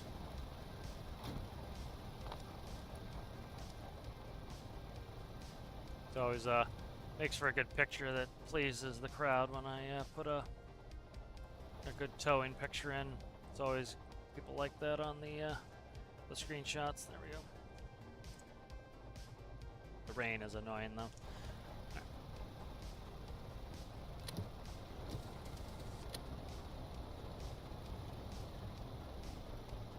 This is a two-wheel driver too, which is no good. I need to make this four-wheel drive. It's just not powerful enough, unfortunately. Check my brakes real quick. Make sure I took the brakes off here. These will not have brakes. The brakes are only on the mains. Come on, show me the wheel. Ding dong, I want to check the wheels. They should be off. I just want to check them. Come on. Brakes on. That'll be why she's not letting me go here. I must have left the brakes off and I put them back on. Excuse me. Check them. What? Why the fuck are these brakes through? What is... Oh, you know what? I wonder if it's the power. I bet it's the power. Let me do something here. Oh God, I haven't used this plane in forever. Power's on. Why the hell am I not able to shut my brakes off? Did I trim the brakes? I wonder if the space bar is on toggle still. That could be it too. This plane I never finished, so I need to finish it. Brakes are still fucking true. Why? What the hell is on with these brakes? Annoying me. All right, I gotta make a list here. Should be a parking brake release. Yeah, brakes are true. Why the fuck are the brakes true? Urgh. Very frustrating right now. That's why I was having so much problem steering, was the brakes were on. Alright, how the hell am I getting this put away? I just brute force it, but I'd rather not. Let's go get something and just brute force the fucking thing. Alright, I gotta work on Albatross. I thought Albatross was all good. Now I'm having issues.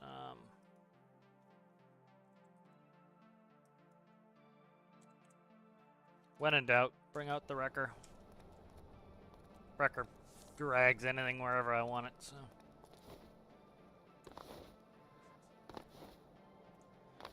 When in doubt, bring the wrecker out.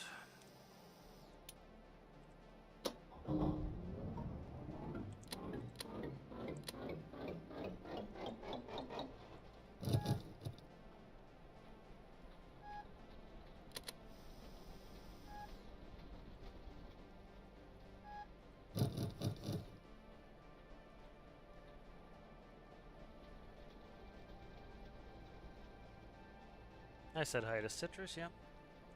I did not file my flight plan. No, that's what dispatch is for. That's one of my favorite things of being at the airlines was I didn't have to file my own flight plans. When I went to the corporate airline after the regional airline, the boss needed to go out and do a test flight on an airplane. He's like, "Oh, can you file a flight plan?" I'm like, "I don't remember how to file a flight plan again." So I called them. To file a flight plan. I'm like, I haven't done this shit in a while. I'm like, dispatch usually does this.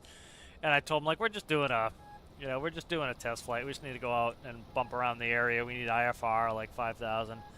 And then we'll let them know when we need to come back. And so they just pencil whip the rest of the stuff that needed in there. Okay. Let's go forward a little. This is like yeah, we didn't have to file flight plans in the airlines as they were filed for you by dispatch. That was dispatch's job. What's going on here? Did I stall? No, I didn't stall. I'm probably in neutral. Yeah, I was in neutral. Okay. Back it up.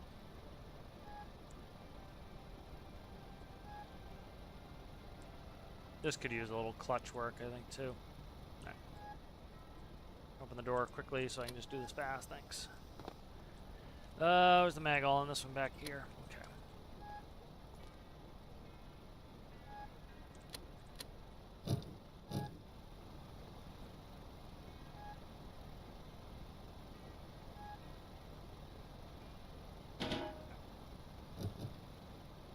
So yeah, so the brakes are stuck on Albatross, which is interesting. That would be why we're having all sorts of problems taxiing, was the brakes are on.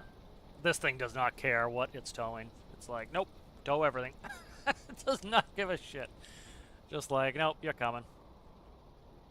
Let's do the preemptive this, because I'm going to smash that wing probably.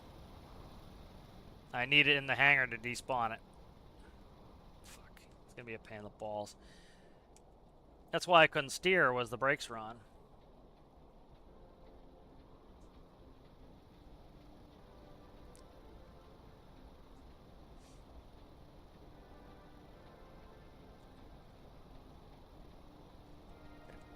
I'm going to be violent for a little while here. I need to get this in there. Lost patience with it.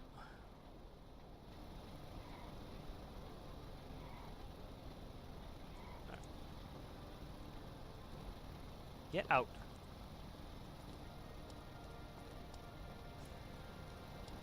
I really thought this was all set to go, and apparently it is not.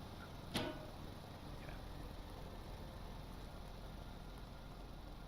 I think I'm hooked right there on the door of the plane with the wrecker too, which is not helpful. Yeah, I am. Okay, fuck. Alright. It's not a huge deal. I can reassess here.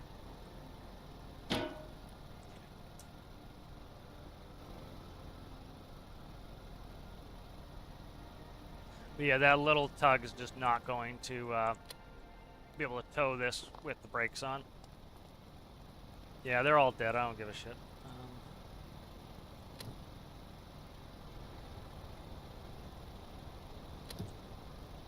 This should have been able to tug. This should have been able to pull Albatross if the brakes weren't on. But with the brakes on, it's just not powerful enough to do it. I should make this four-wheel drive, this little tug. Try to read some chat while I'm doing here. Outboard configuration. Outboards can be fun, you know, especially if you're using fins on the outboards, and you know, you can get them to behave pretty well. You know, that's the benefit. Is like, you know, the benefit of having the game not be ultra realistic is that you can do some stuff to configure things to work however you want. Like, I can make my planes fly however I want because I can use fins as anti-flaps, and so that's really helpful to be able to do that. You know, where if the game was ultra realistic, wouldn't be able to do that. So, okay. Let's go ahead, and I want to go boom up. Where's boom? Boom, boom. Boom's there, right there. Okay.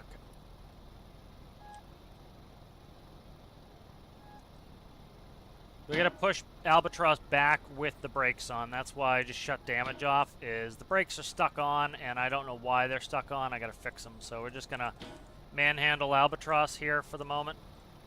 And then we should be able to get this put away, because this base is, I like this base a lot, but the fucking just get up there. The problem I have with it is that you have to put the vehicle in the other side of it. So we would have to go all the way through the hangar, so I need this to be precise, so it's kind of a pain in the ass.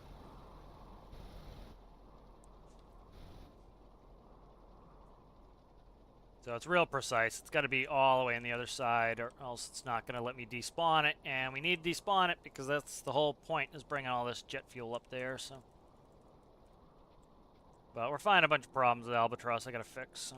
I have not used this in quite a while, and it was not finished when I was using it last. So I want to actually lift the nose wheel off the ground, so I'm not dragging it.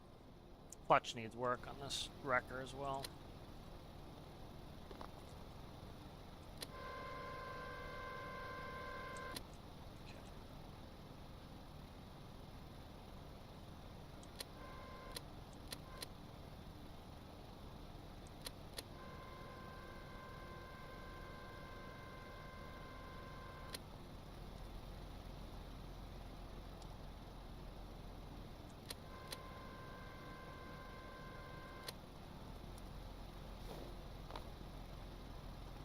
I want to go down now. Oh, this one here. What's that? That's... Okay, that's right there. Alright, good.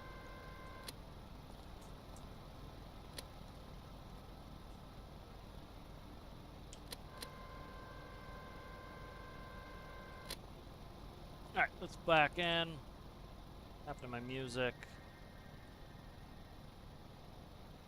It's between songs. Must be. Alright.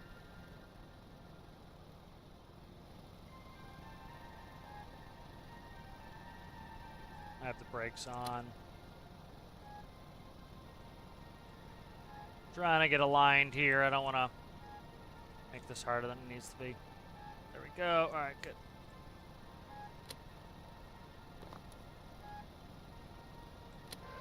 Alright, good. We got both of them hooked? No.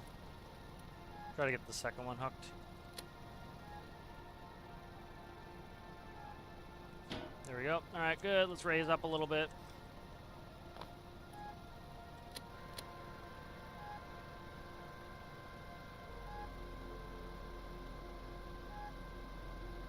Alright, there, we got the nose off the ground. Let's get out of here.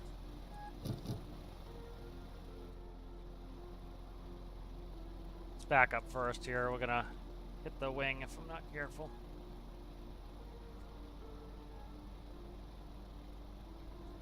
Just try to go pull it through the other side.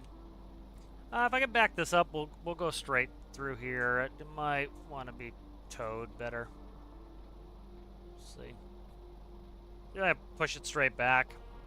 Yeah, but I am pushing 4 brakes in the rear there, so it's got a lot of braking force, so. It's easier to drag something with the brakes on than to push it. For example, like, if you have a tractor trailer, if the brakes are frozen on, you can pull it pretty easily, but you cannot push it because it actually starts forcing it down in the ground, where dragging it causes it to slide on top of the ground. So it's kind of much easier to pull it than push it. You know, you can try it yourself. You take something, you take something heavy and you try to push it, it's going to go down into the ground. If you drag it toward you, it's much easier.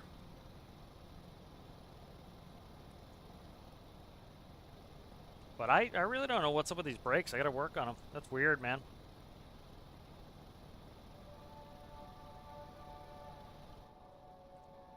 I don't want to go too fast here just because I'm going to end up, I'll end up friggin'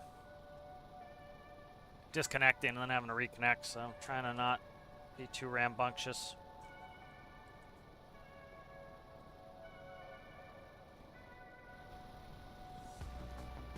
This has power for days, so it's fine just dragging it. Yeah, no wonder it wouldn't turn for shit. It was the brakes were on.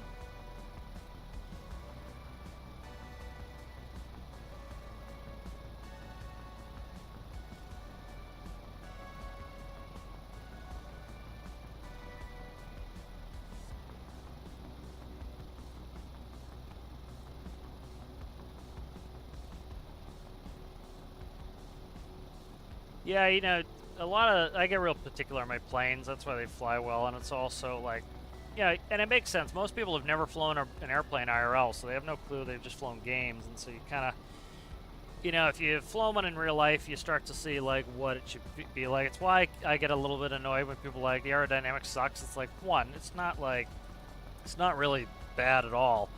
And it's like, you know, you have people who've never flown before who are talking about aerodynamics. It's like they have no idea what they're talking about, which is kind of, you know, frustrating at times because essentially they want to game the game instead of, you know, the game is, it's good that it's not super duper realistic because, you know, it allows you to build whatever you want. If it was ultra realistic, we would only have things we could have IRL, which would be kind of cool. You know, that's mainly what I build, but you see a lot of people like to build, you know, some fantasy stuff, and they wouldn't be able to build any of that if the game was ultra realistic.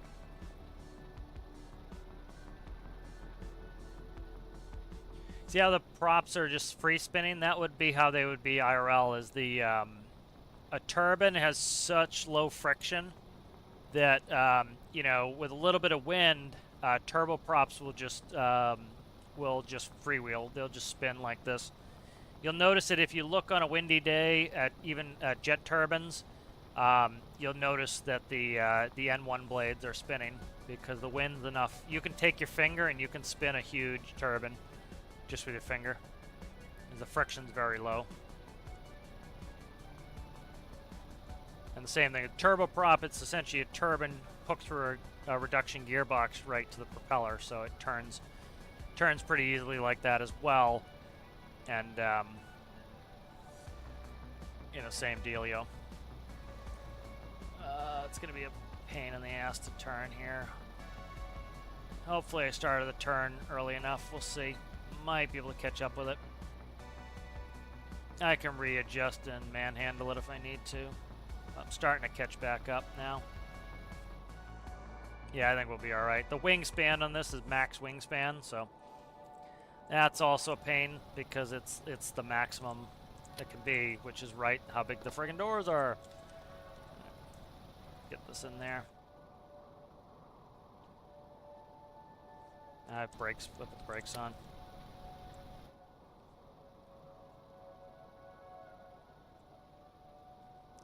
That was a little frustrating having to deal with this, but that's just kind of the nature of it. I forgot to do something obviously on this, so I gotta look at Albatross, see why the brakes are stuck on.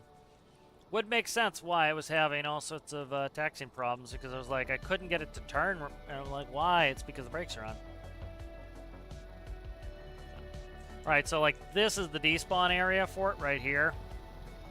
So let's, I don't care if I have to respawn the truck, but let's go ahead and we'll try to grab it.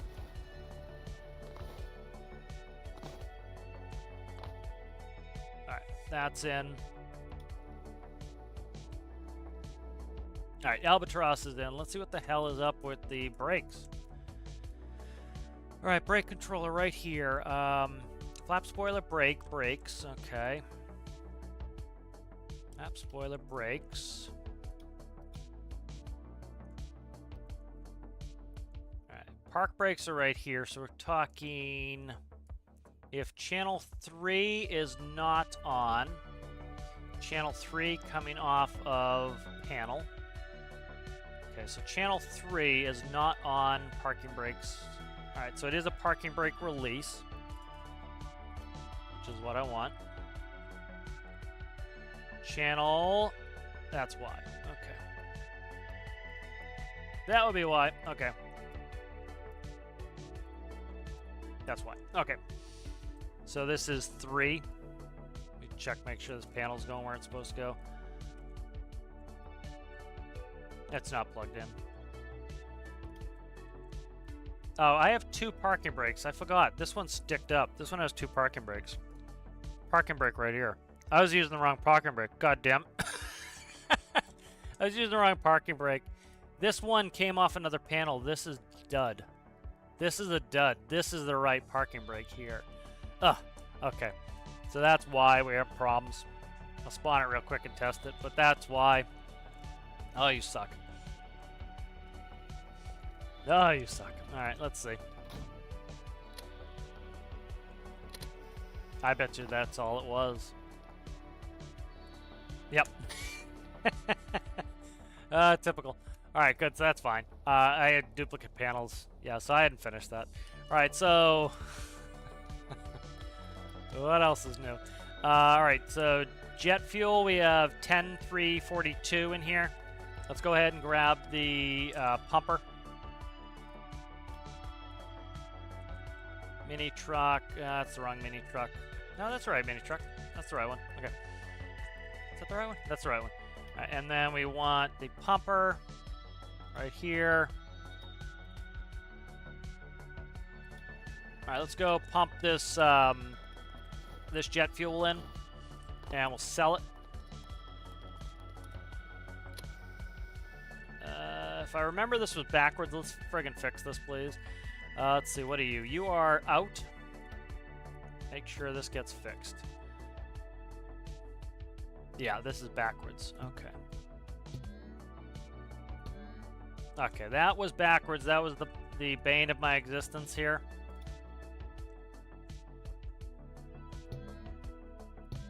Okay, and then the winch speed needs to go down to, like, oh, I don't know, 0.3.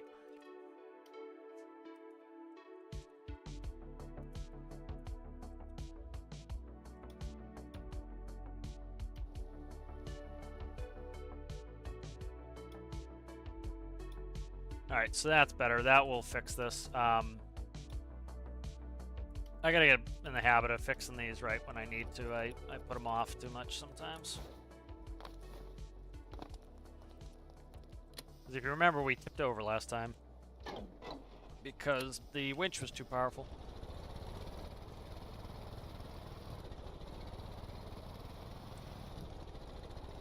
Maybe I'll look at that tug and go ahead and... yeah, I could save. I'll get over there and save.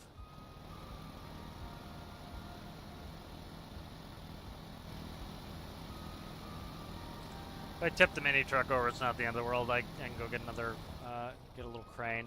I was looking at Phil. Phil made a little crane. I think it was for a Frantic challenge. I didn't even know Frantic had a challenge, so I may have participated if I knew. But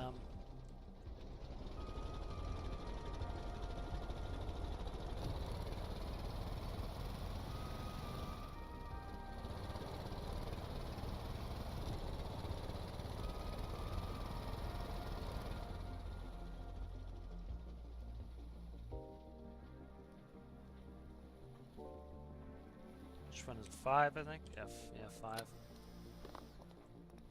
Alright, jet fuel. Let's see, pump in. Which one is this? Pump in.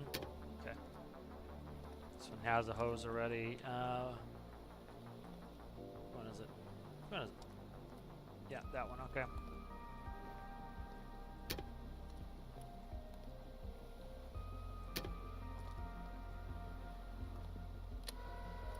Go, put some slack on that sucker.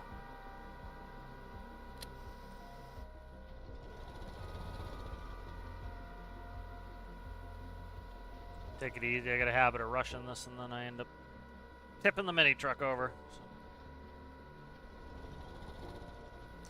Yeah, that one I was working on the parking brake, and so I gotta fix it. That was duplicate panels. Got a little bit of a slowdown because of the hospital ship. Not terrible, though. We're down maybe 6-7 frames. That's it. Put the hospital boat in. I think that's a hospital ship. Looks like it.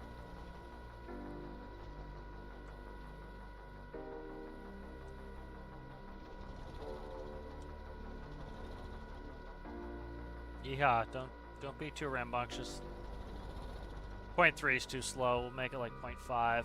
1 was way too fast, though. It's like if I instantly pressed the wrong button, it would tip the mini truck over. It just reeled it in way too fast, so this is better. Alright. Let's go.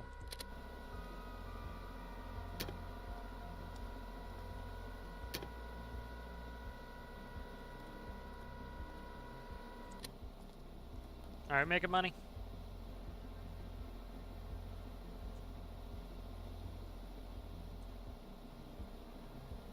Not making money here.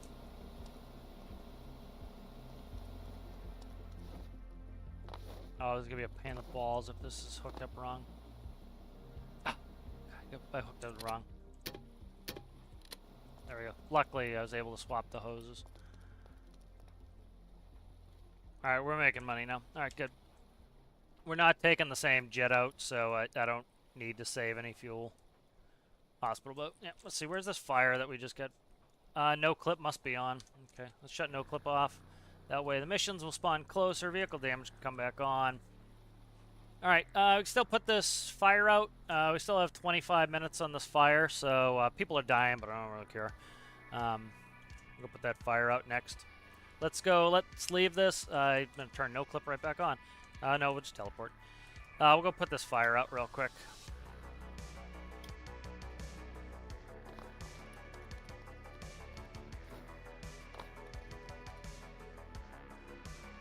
So let's build something. Do we have time? Yeah, let's build something. Let's take the mini truck chassis. Could take this one. Or we could have grabbed the other one. Where's the mini truck van? Why is it not? Okay, I branded it Pacty. So yeah, do we want to use this one? Use the regular mini truck. This one's got the rear engine. We want to use the regular mini truck. Okay.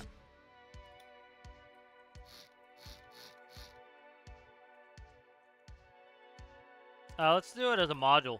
Yeah, let's do it as a firefighting module. Let's do that. Okay, yeah, so firefighting module. Let's go ahead and take a hard point.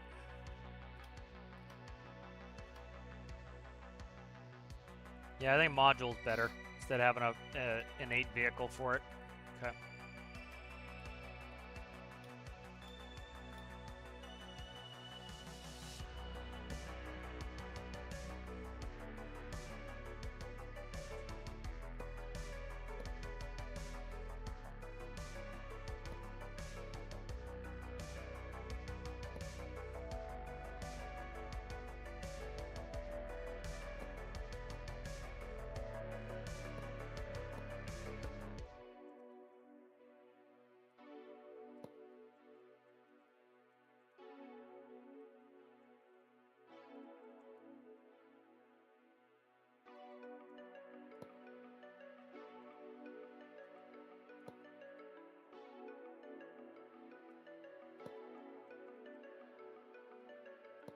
Alright, so that's the module.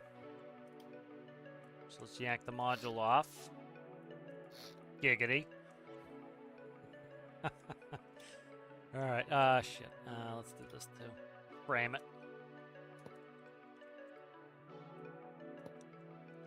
Alright, that's good. So that's the module there.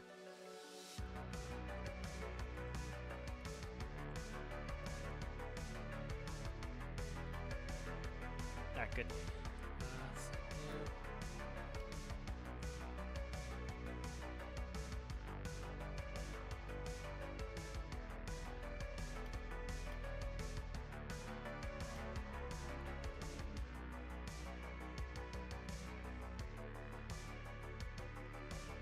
Alright, mini truck fire module.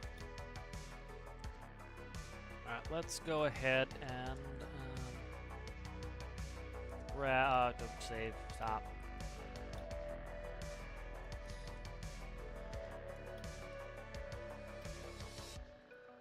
Okay.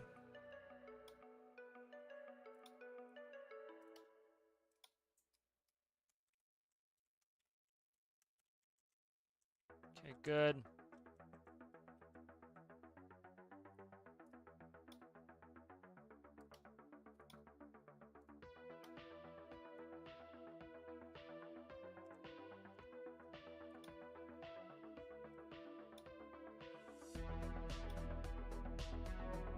White stripe, yellow stripe, and then what is in here?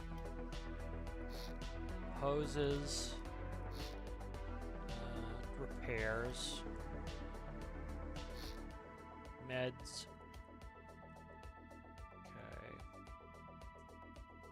It's not that long, so we need to kind of, let's do this. Go in.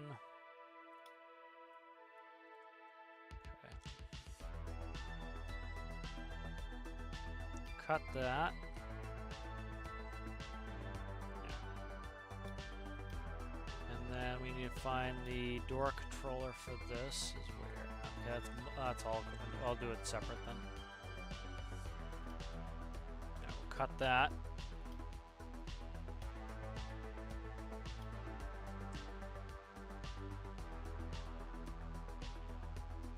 Nice. We might be got 2 doors in here on either side. That'd be kind of cool.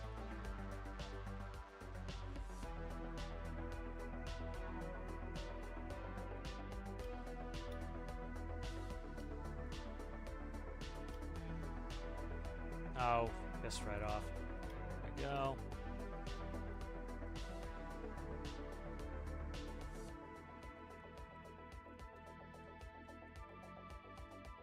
Alright.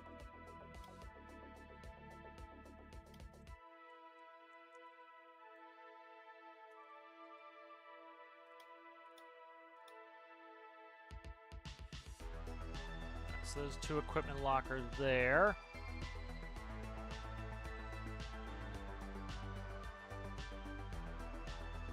Do another equipment locker is the question. I might be able to.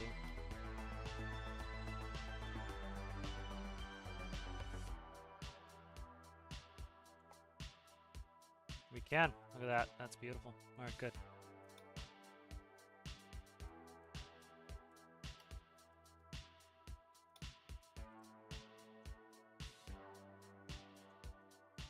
Perfect. I was afraid we weren't going to be able to get to, and we can. Look at that. Plans. Things are going to plan here.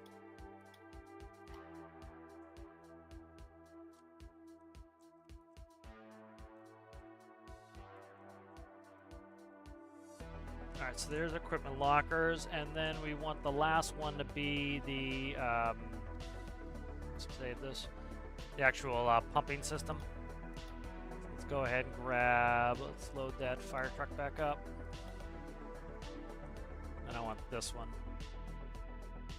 1, 2, 4, it's at the bottom of this one here.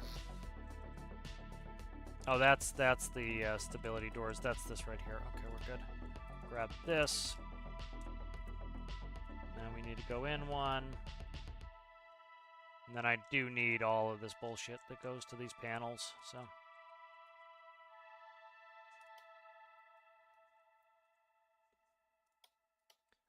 Yeah, I definitely don't want to have to repanel this. That's going to take 100 years, where it can be quick if I don't. So let's see. This is water panel.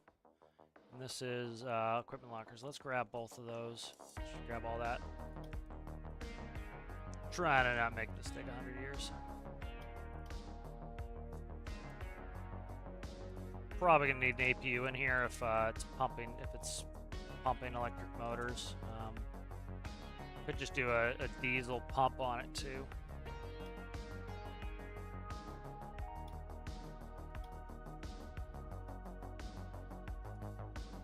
That's a lot of microcontrollers. Alright, so this door here. Let's delete this. I don't need supports on there. That will go like that. Cut that. That will go in the back.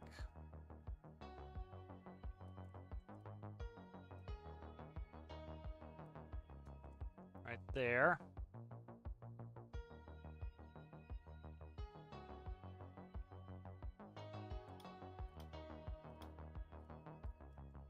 Okay, so that's the pumping door there. Right, let's see what we have for interior space here. We're pretty good. Those are all. Did I lose all the equipment lockers? You've got to be kidding me. How did I lose all the freaking equipment lockers? That sucks. Alright. What is this? That. Stop with the symmetry. Go away. Alright. That's the pump there. So we need to do pump and electricity. Okay. So we'll go ahead and take a tank.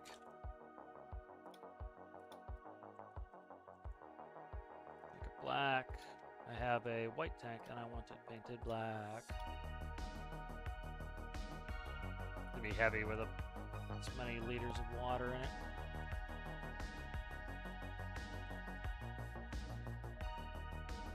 And then I need to move it to get that. So that really raises it up. So let's do vertical tank. See if I can fit a vertical tank in there. Should be able to, yeah. Okay. Just barely. Equipment lockers will still fit. That's good. Okay. Okay, that can go there for now, and then pipes.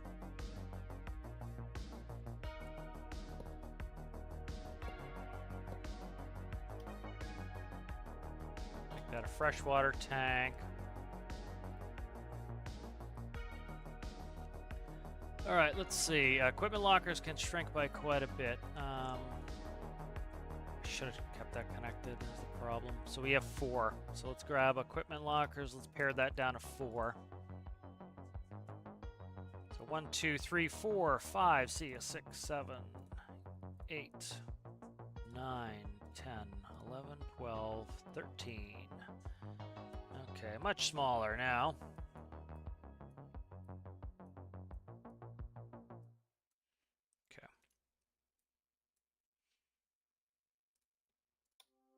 Okay, and then what are you? Your water panel, you are trailer spots, okay. We do need trailer spots. Okay, let's see, I need a pump in here. So let's we'll do a reg small pump, we should be fine with that. All right.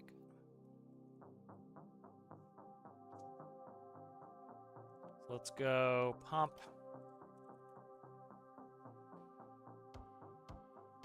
I think I need 2 on there. Let me check this. I think I need in and out or a valve.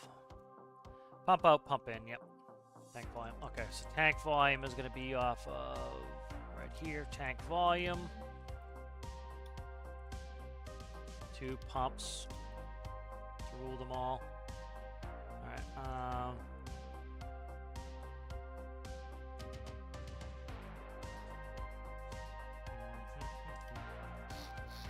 Plumbing annoyance here. Could move that there. Let's see. Actually, we might be all right. Let's see. Pump that.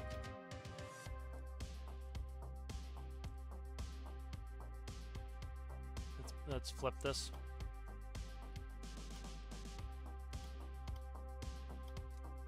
Right, grab some pumps.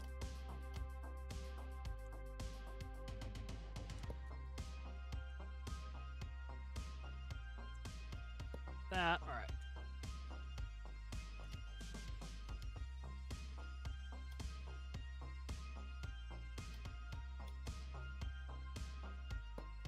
Could be a weight issue probably to some extent here with this, but we'll see. See how this weighs out. It'll be heavy, heavy, heavy with that much water sitting in it.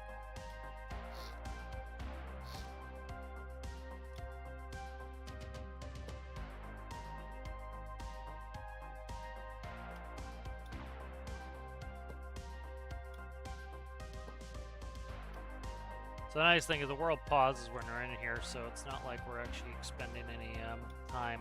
It's for the mission. A bunch of people have already died, but we don't care. Let's see.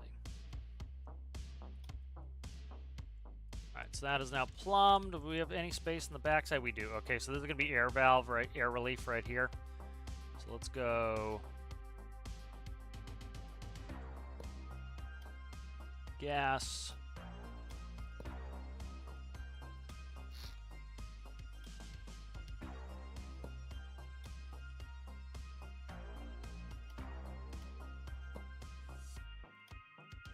There we go.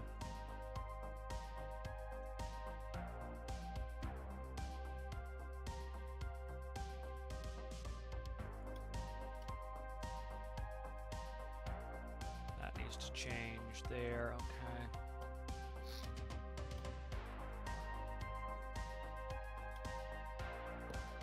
Check chat in a second, guys. Let's see. Let's see. Let's see. Let's see. How's it going there, Ufa Taffy? How are you? Good to see you.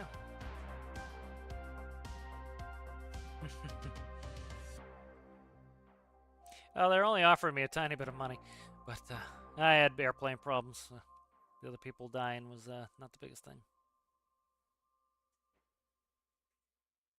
That's good. Good about your boat.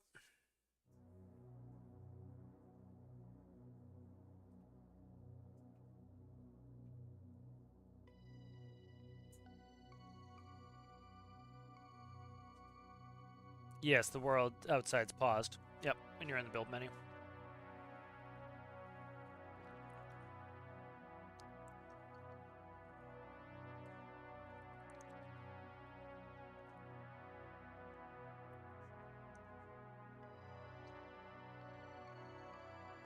I'm not doing multiplayer right now, Lever.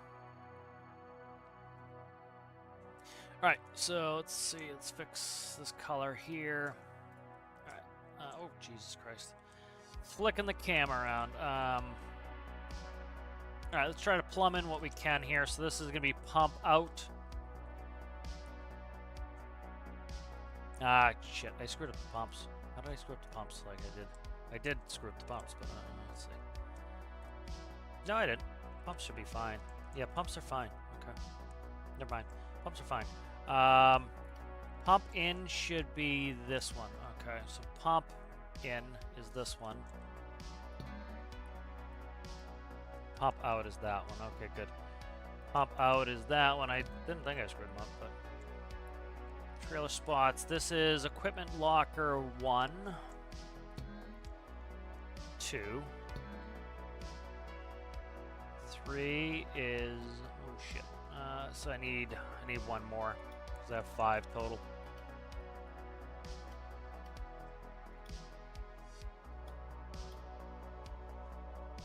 Nope, don't do that. There we go.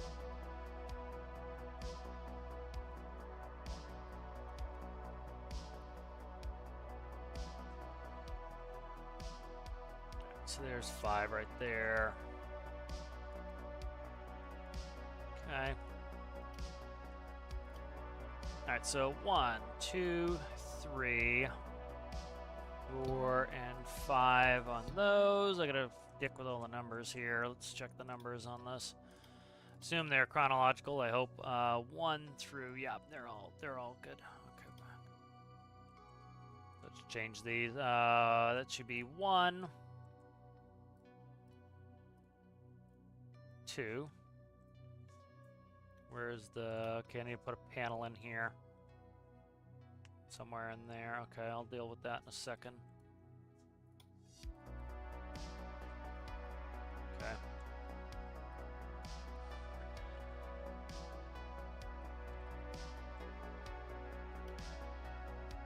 Where do I have them? Right next to the handle? Okay.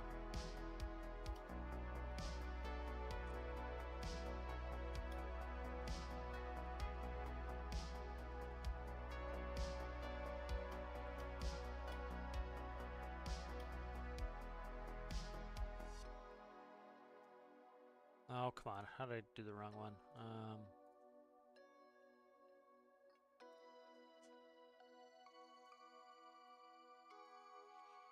Okay, so that's 3.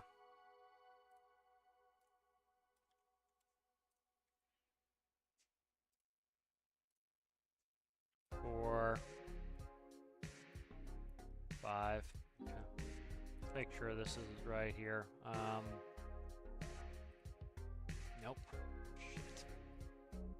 These are inverted. That's inverted.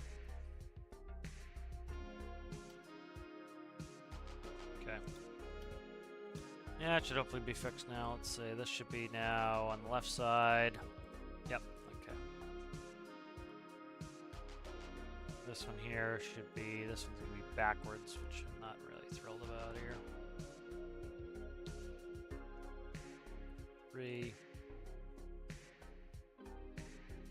Let's check this one. Yeah, okay, that needs to be flipped.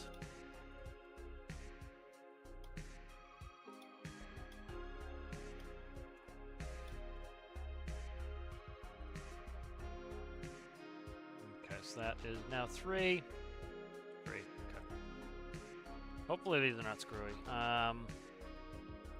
Yep, that's correct. Okay, good. 1, 2, 3. Double check it, triple check it, quad check it. If they're wrong, I have problems. 3. It should be 4, 5. 4, 5. Okay, good. That works. All right, let's plumb those in. The old daisy chain here. Okay, and those are all numbered. 1, 2, 3, 4, and 5. Beautiful. All right, what else we got here? Comps. Those are water panels. Okay, I got to look at the water panels. And then we have trailer spots. Let's check all the trailer spots. We'll throw them on there. We have left, forward, left, right. Left, forward, left, rear. Okay. All right.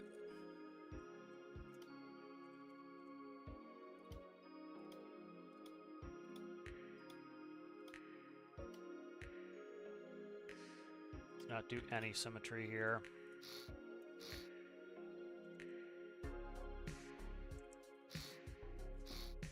Okay. Left forward, left rear, forward, rear. Nice. Okay, good. So I think we're mostly hooked up here. Let's try to get some microcontrols put away. Okay, I have equipment there, no equipment here, so let's make some equipment. Try to lighten this up. This is a pretty small build, so I don't want a ton of heavy nonsense here that I don't need. Oh, I just deleted my fuel, my liquid tank there. Okay, there we go. Alright, so that's equipment. What do we have here? Defibs. That's backwards too. I gotta fix that. Nope, it's right. Defibs and meds. So we have defibs and meds. I need hoses. Okay. We'll completely revamp some of this. So let's put hoses here. What side do we drive on? We drive on this side, so let's put them over on this side here. It's Japanese drive, so.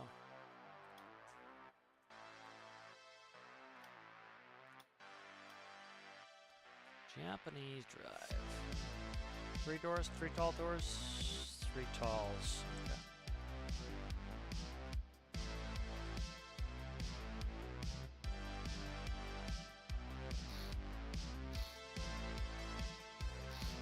Okay, and then what do I want to pop there? Fire X maybe. Got meds, I have hoses now. I don't know what else I would want in here, but repair stuff maybe. In case we need to do that.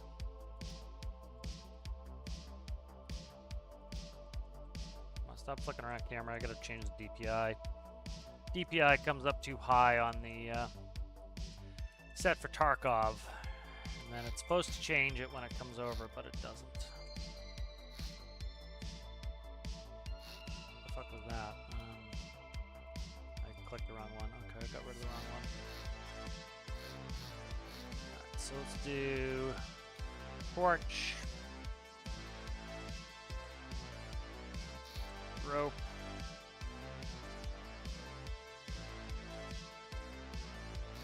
Cable.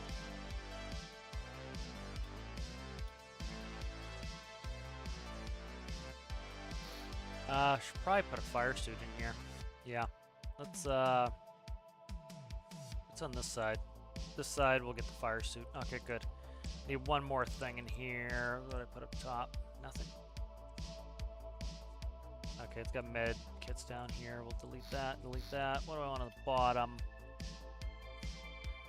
Let's see, just do another torch for now, and if I want to change it, I'll change it.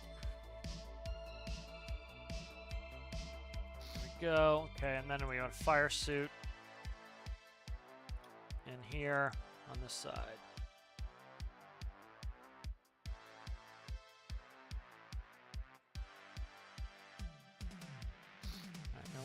Above that, let's see.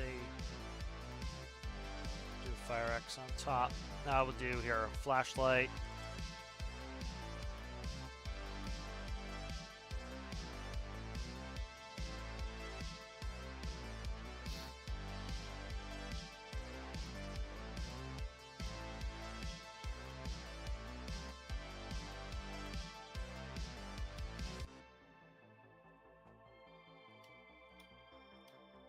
What else do we want in here?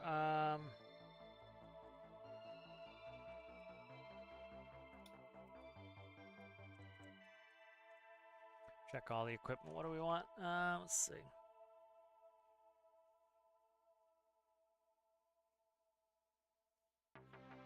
Let's do a couple flares for now. I don't want to spend too much time on it.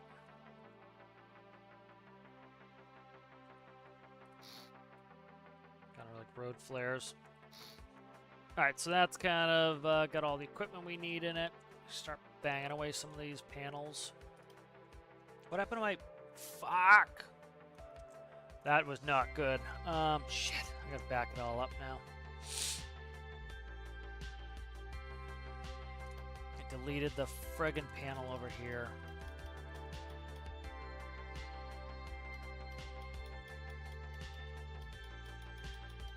There it is right there. God damn it. Right. Copy that, and then we'll see if I can go forward and get it back here without causing any problems.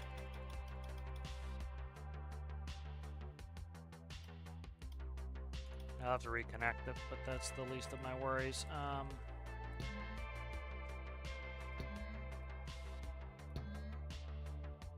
Okay. Hopefully you got everything back here. Yeah, it looks like everything's back. Alright, that wasn't as bad as I was afraid it was. Service light panel is right. Where's the light? I gotta put the light back in. Probably right there. No. Where the frig is the light? Right there? Okay.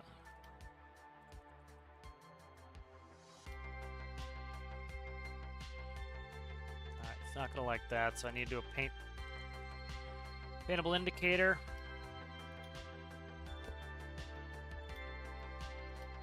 Let's see, silver.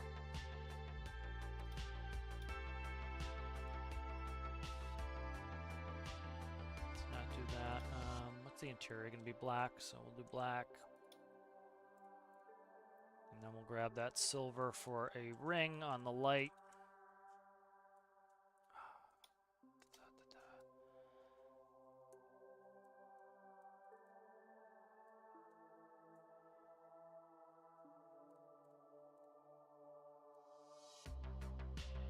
Offset 1, so we'll go up here.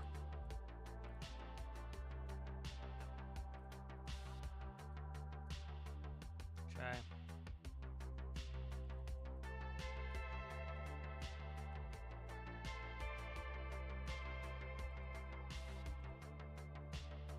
Alright. That's going to be the light. The other one was taller, so it could have an actual light hanging in there, but this one will just have a manual indicator light. Alright, see if we can't hop away some of my controllers here. So that goes anything that needs to be there. No, perfect. Okay. Is that 3x2, 3x2? Okay.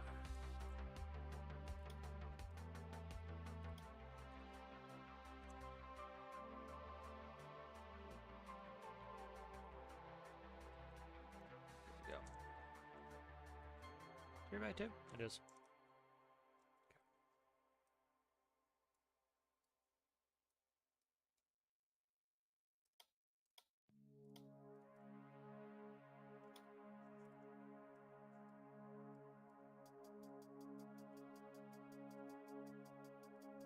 Okay, that goes in there, and then these can roof.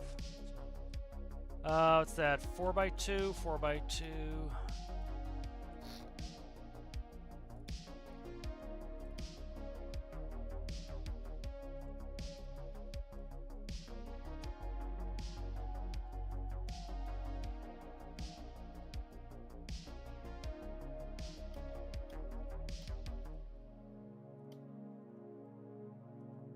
Okay, and then 2x3. Where is the light that I just literally put in right here, I think? Right there. Son of a bitch. Oh, it was pain in the ass. Okay, let's revamp a little bit here.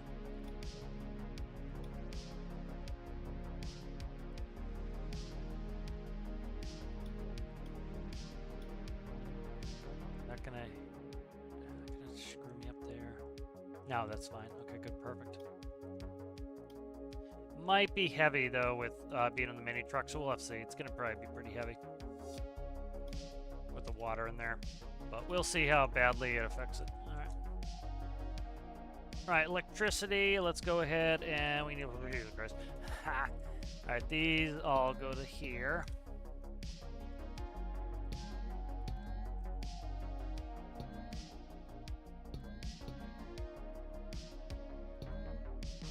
Okay, and then most of this crap does not need electricity. These need electricity. The paneling all needs electricity, and this light goes to another light. This is all buzzed in. There we go. I think that is the extent of the electricity we need. Let's save it. Let's give it a test.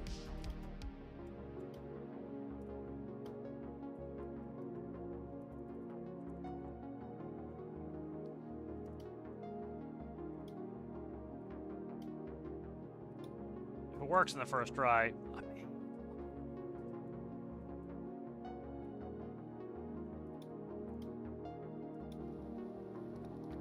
Yeah, see, it's heavy. It's not that bad, but it is on the heavy end. So, turn the ignition on. Make sure this is all powered up. Okay. Check infinite electricity. Make sure. Okay, so not that. What's going on here? Did I break a connection somewhere?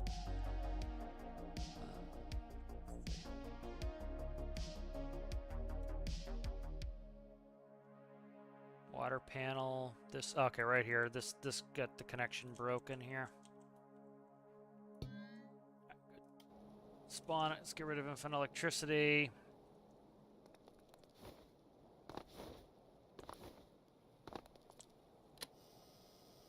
Alright, so we have low water. That's fine. This light should come on. It didn't. I don't know why. Spot. Spot. Spot. Spot. I'll change those positions, but they were right on the other one, so they're the positions. They'll get an angle on them too. Water pump in, water pump out. Let's go try fighting the fire here.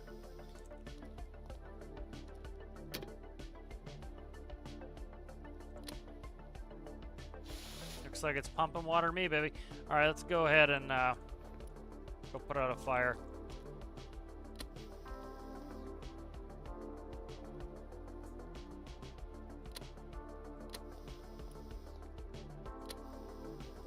Still get him on the left side.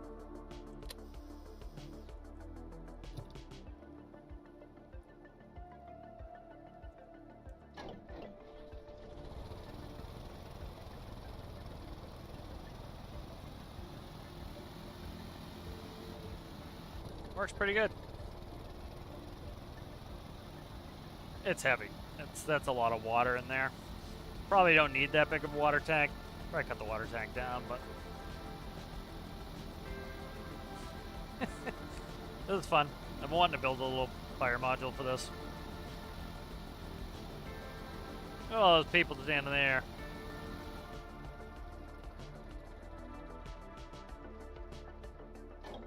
Alright. Let's do 5. Alright, so we're going to do 5, and then we want to go into neutral.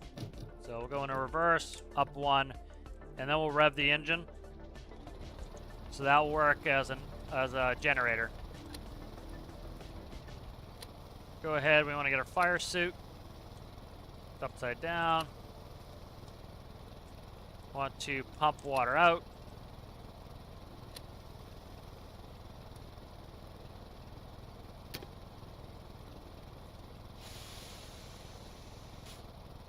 Get a pick.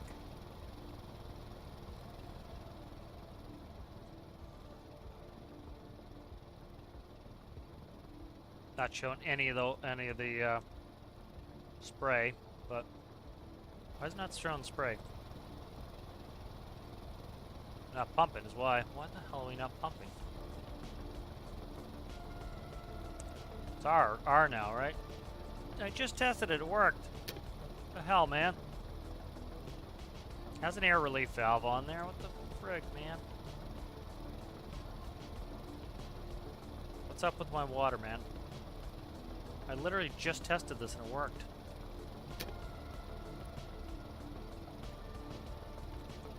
Why is this not spraying anymore? What the frick? Alright. Do it the old-fashioned way.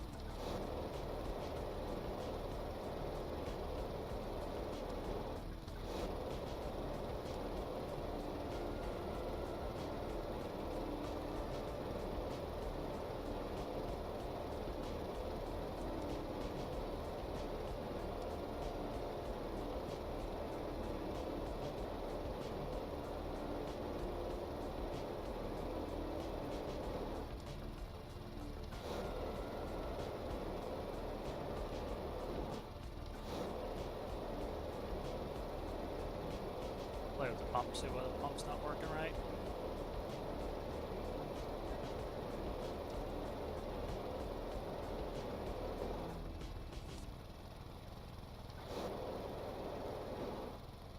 Yay!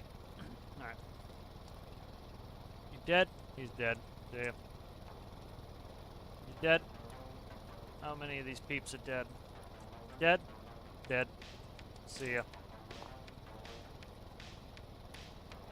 I had to go build the thing, guys. Takes time. Takes time. Right. She's coming. What's that? Come on. For the 3 people? Let's check it. 7. Oh my god. What the friggin' hell? A lot of people here. I gotta go grab the other vehicle. Okay. Why is this not pumping? You know what would be kind of cool though? Put it in as a PTO pump. A bunch of dead people. We saw at least 4, 5, 6. That's it. She's the only one that's alive. The rest are all dead. Bye. Okay.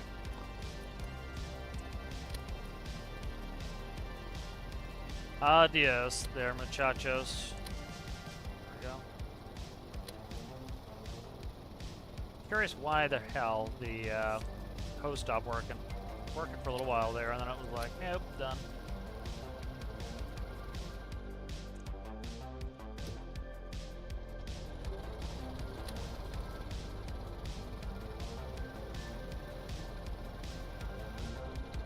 So put a siren on this. We'll put some flashing lights. I'll probably put a smaller tank in. I don't think we need that much water. That's a good bit of water. Holy Jesus. There we go.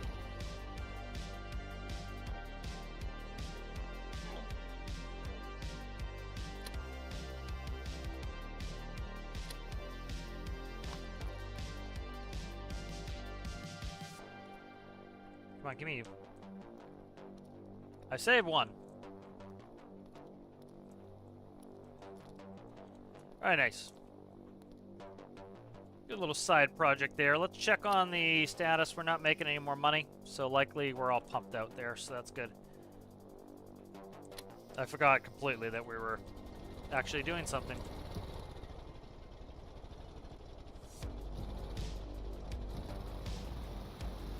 Turn the music down a little bit.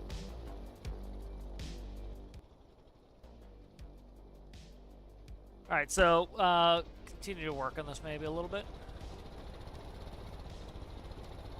Like another 45 minutes I can stream.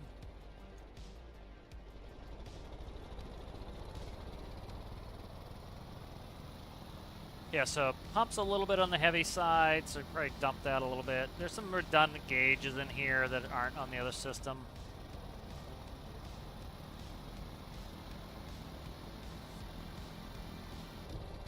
But I like having this mini truck, all the stuff for it. It's kind of cool.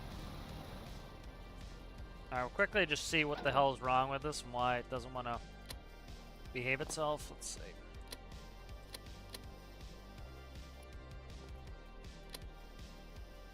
Alright, water pumping out. So it's like, you know what it's like? Oh, you know what it was? I don't think I hooked the electricity up the pumps. I bet you that's what it is. I'm going to test it on this one. I bet that's what it was because the... yeah, that's what it is. Because it sprayed initially because of the water pressure. And then once the water pressure was gone, it didn't spray anymore.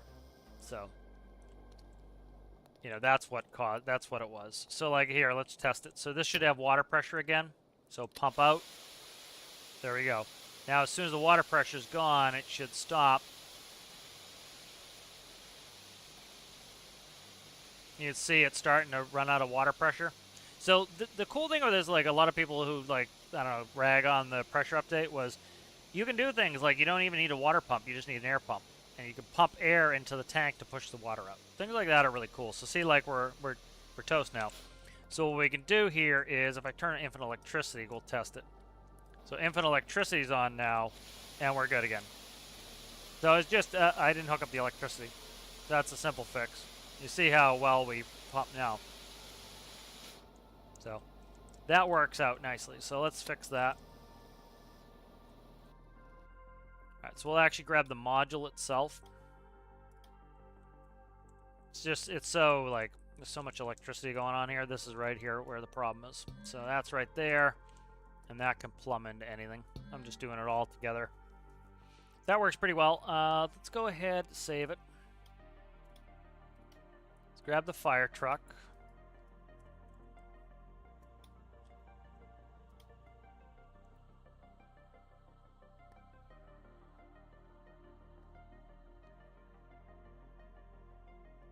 might come up with a system before I do this. I was going to put on some lights, but we'll do that later, I think.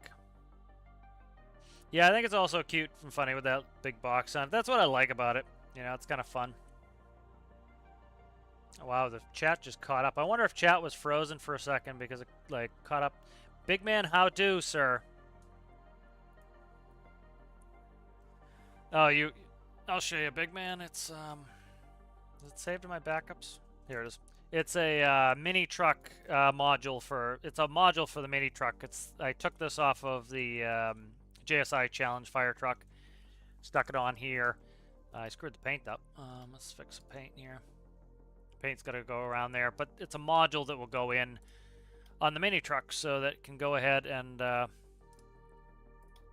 fight fires with the mini truck. Okay, that goes around, and then where's white? White's right there. Go around there. Nice. Let's save this. Did that not get electricity? I believe it did.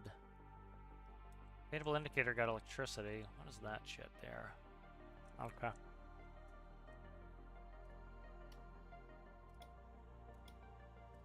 Let's go check on our other friend here. This should be ready. This should be done. Alright.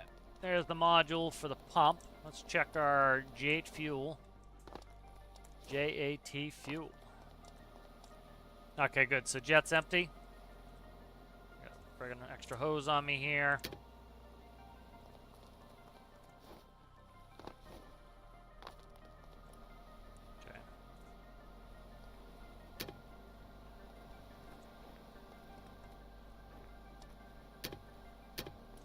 Alright, so that's all set. So we sold quite a bit of jet fuel here. We're up to 218,000. We need 230 for the home ship, plus all its accoutrements. So we're starting to get to the point there where we're close. But definitely it seems that the pumps are fixed. You know, it's just pretty much, I think they're just using the code to delete the air pressure lines. Hopefully my sneeze didn't make it through. Let's see.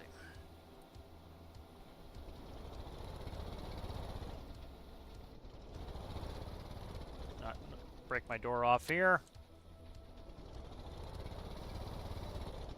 I love these mini vehicles because it's like you actually have to shift, like this happens in, like, you know, back in the 70s, especially when they had the fuel crisis, like, you know, they had small engines try to do less fuel burn, and so it was like you really had to wring its neck. You had to rev all the way out to be able to get any power, and like you couldn't be in the wrong gear. Like, you start getting a big V8 or something in a small car, like, you can be in too high of a gear and just, you have enough torque, you just power through it. Like, my motorcycle's like that, you know, but you get, like, a small motor, you really have to, like, you have to be in the right gear or else you're not doing anything. Like, here you hear me revving out, I'm in the right gear. If I go up too many gears, you hear I'm just lugging and I'm slowing down. You know, because it takes a while for that engine to build up some power.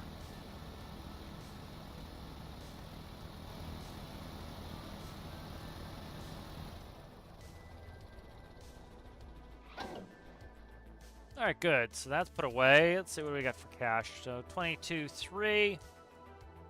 Nice. So that was worthwhile getting that jet fuel up there. Let's just get up in chat real quick.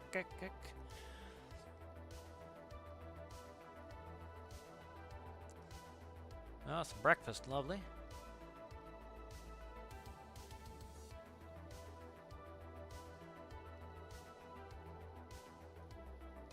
Yeah, I'll see you later, Rasmus.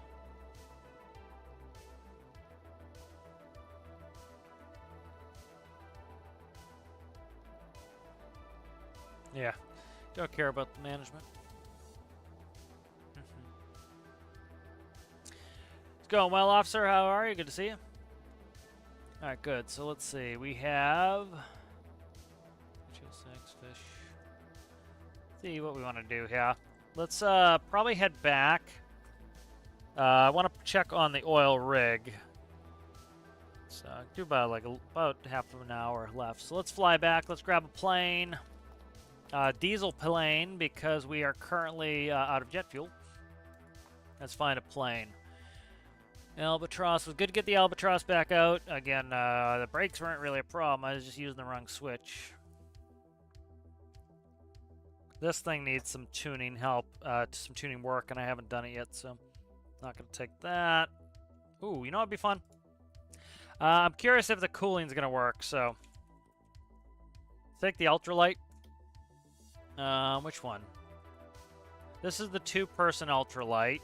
Where's the other one? I have 2 ultralights. This one, and I have this one. This is the single person. Let's bring the single person ultralight. It is air cooled.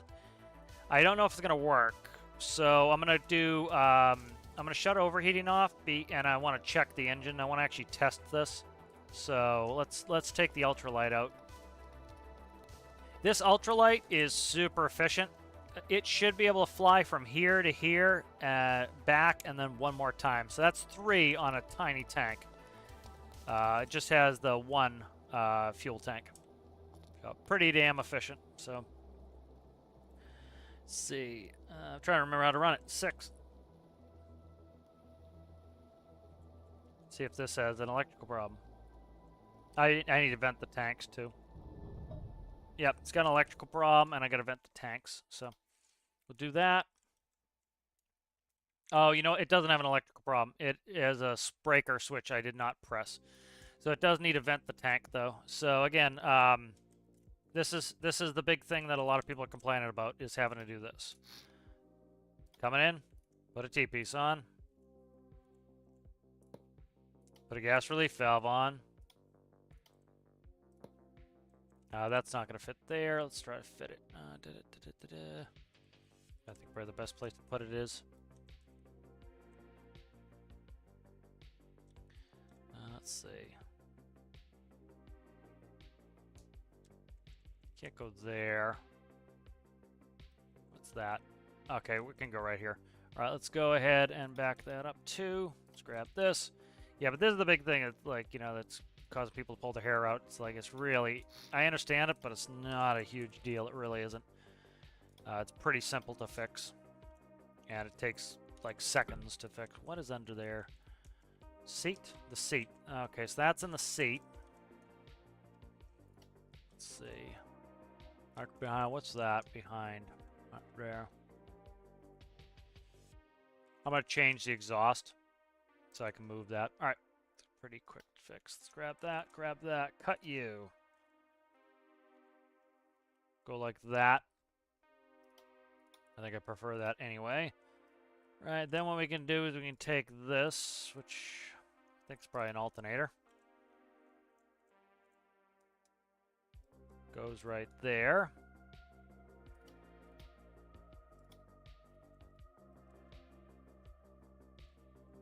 That's the cooling loop. So we'll see if the cooling works. I'm not sure, but we're going to keep overheating off, and then I'll check it.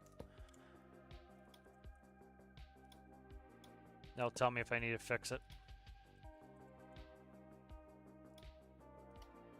All right, good. So that should fix it now. Let's save it. Ultralight. All right. Let's take the ultralight out of here. So this has no gyro on it. Doesn't have space. No. So it was really important to get this to work right.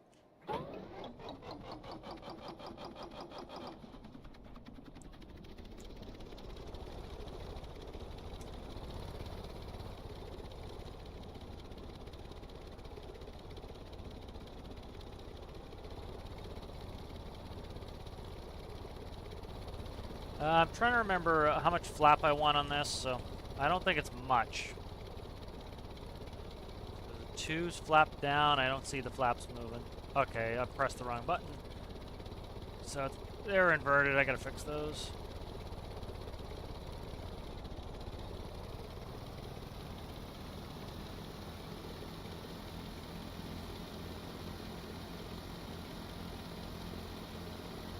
Might be too much flap on there.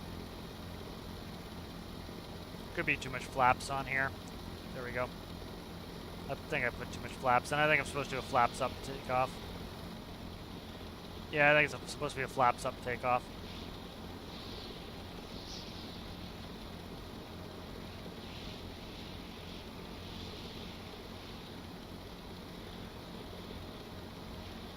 So no gyro on this. Hands are off. Yeah. Pretty stable little plane. Kind of why I like these things. These are challenging because you kind of have to make everything work just right, or else it's not going to work at all. Yeah, I need some damping, but I just don't have the space for any microcontroller to put it in there, so... Like, you see how tiny it is. Like, that is literally an XML block in there to hide the microcontrollers. That's why, like, I still probably will allow people to do XML cosmetics, because it allows you to do some things like this. I think a lot of people rely too much on XML. Like, you know, and it is kind of, you know... I don't necessarily like the argument when people are like, oh, you know, if you allow XML, then, you know, it doesn't level the playing field. Frankly, you know, you still have the ability, you still have access to it. For example, it's like, I don't know much about Lua, so you kind of say like, oh, well, you know, allowing Lua isn't a level playing field because I don't know Lua. You know, it's not really really a good argument because, well, you could learn Lua, and you could learn XML. Like, using mods, I don't like because... You know, like, I don't want that on my PC. But, like, my hands are off now. You see it's nice and stable. It will do that, but a real airplane will do... Like, it will start to bank like this. A real airplane will do that. That's because of the propeller. Propeller's turning left. The wings want to go right. So what do? You trim in a little bit of aileron. You know?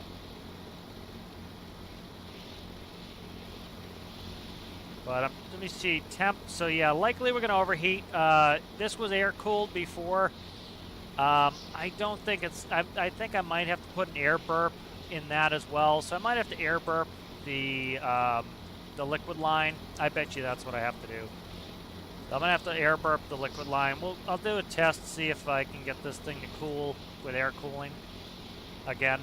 But I think I just need to put an air burp in there for the cooling loop. Thank you, officer. Appreciate it. Yeah, it's nice having a tiny little motor. You know, nice little 2-cylinder.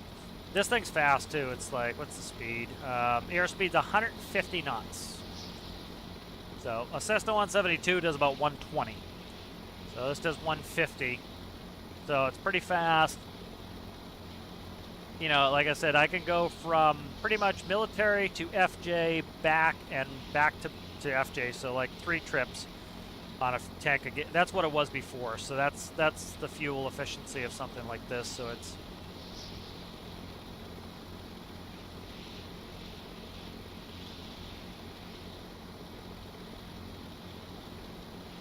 what I might do is add some of the flap to the pitch on the propeller, and that will help to make it behave properly. So we'll just have to see. Well, I do kind of like flying on the outside, too. It's kind of fun.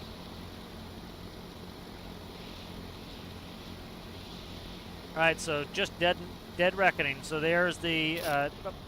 I shut overheating off, you mother. I guess I friggin' didn't. Oh, you son of a bitch. Fuck. I didn't save either. Awesome. I'll just give myself the money. I should have saved. I fucking forgot. Oh, you son of a bitch. Alright, that's fine. I thought I shut it off. Didn't I say I was going to shut it off and I friggin' forgot? Alright, not a big deal.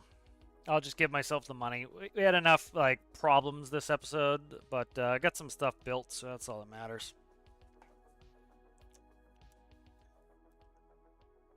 Yeah, so let's play with that ultralight a little, see if we can get it to cool properly. I'll gift myself the money. We were up to like 225, I think. So I'll just gift myself that money. Not doing all that bullshit again. Let's go ahead and I'll just fix the XML right now. You know, again, that's a point of frustration is I thought I clicked it off and I clicked it on. And so, again, I could get frustrated with it, or I could just go down to my save file. I did the work. I deserve the money.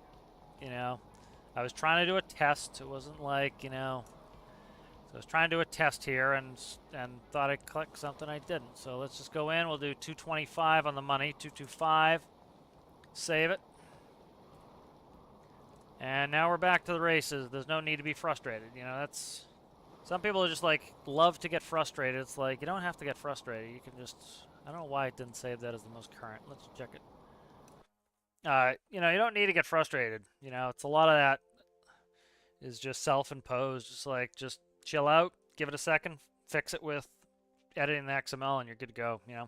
It's not a multiplayer environment. It's not like you're, disadvantaging the other people there. You're in a single-player game. Just give yourself money.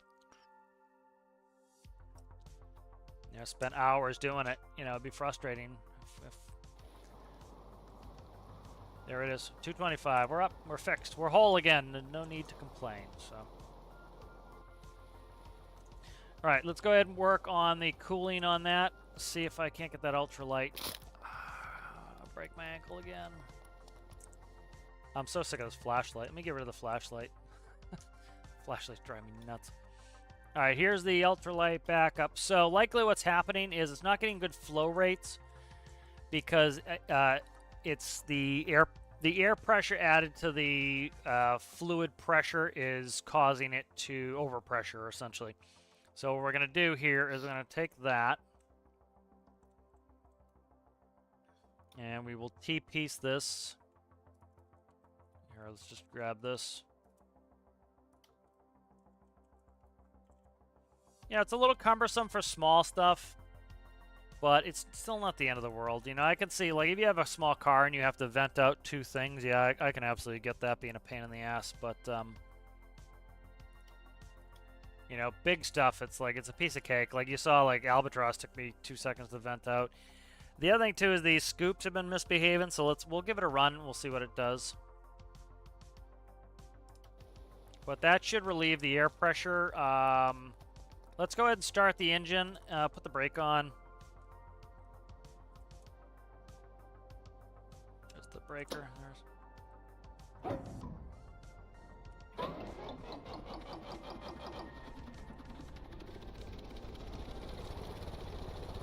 just want it running here. I want to check something. Oh, it shuts off when I get out of the seat. We can test it with the temperature. All right, that's fine.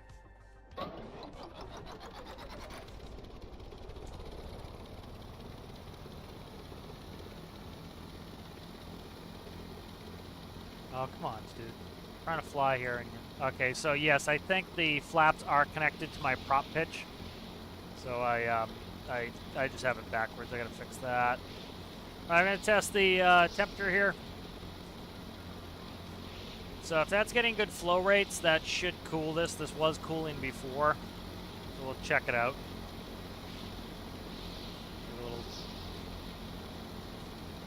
Do a course reversal here. There we go.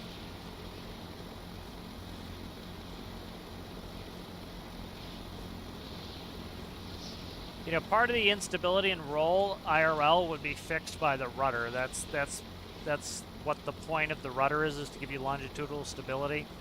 And so you would, in game we don't have that aerodynamics fixing it. Again, that's when people, be careful what you wish for. People again asking for the game to be more realistic. If you don't understand longitudinal stability, you're going to have problems with any aircraft you build. So it's, again, people want it to be, they think that it will be easier for them to build if it was quote-unquote realistic.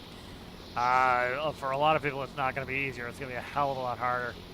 They're going to be like, it doesn't make any sense. My plane's rolling. Okay, we'll make your rudder bigger. That doesn't make any sense. That's for yaw. Yeah, but the horizontal stabilizer controls, longitudinal stability. That's why you have a big old tail, is so that it makes you more stable in the roll axis, and so it's like, people aren't going to understand that, and so it's kind of better to have the game be more approachable, frankly. So going on there, and you can also build cool, weird stuff if you want, because you can make it fly how you like. Let's go catch that buddy over there. We got a buddy over there. Let's go catch him.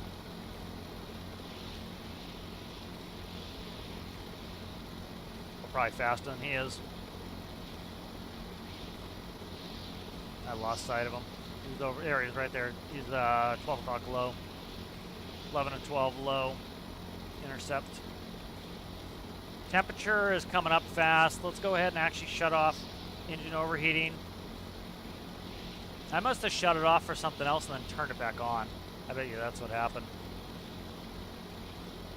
I think I was testing another build's overheating and shut it off. Oh, you know what it was? It was, I think, the mini truck. I think I shut it off because I revved the mini truck way up and I was like, just turn the overheating off. it's an airplane. I don't want to throttle down though. Yeah, it's gonna overheat. I gotta work on this because this used to work. The scoop would give you enough flow rate that you could cool, but I don't think it's doing it anymore. So makes these small builds tough. I put in a feature request. It's on the feature request in the Discord of a air-cooled cylinders, so they would have, instead of having the 4 places to attach things, you would have 2 places to attach things. And the other 2 sides would have cooling fins on them. And they would run much cooler, so the downside would be you lose some attachment points. The upside would be that as long as airflow is over the cylinder heads, you would cool. So you'd have to make sure that your engine is open to the atmosphere and that you're actually moving to cool. Like, have you ever been on a air-cooled motorcycle? It burns the shit out of your legs because it's when you're sitting at a stoplight.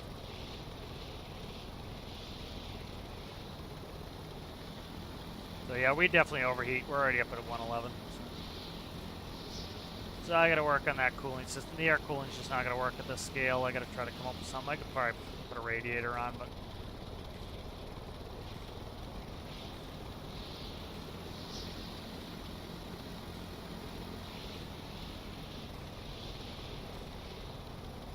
what's he going for speed? He's going about, oh, where is it? He's going to like 105 maybe. We're still gaining on him.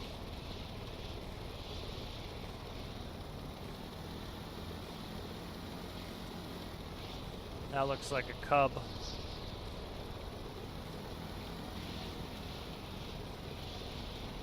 Trying to get close for a screenshot. This was my favorite type of flying. We used to do formation flying when we go on night, right before night flights. You know, the flight instructor, we'd all go join up, do formation flying. The rain is not my friend here.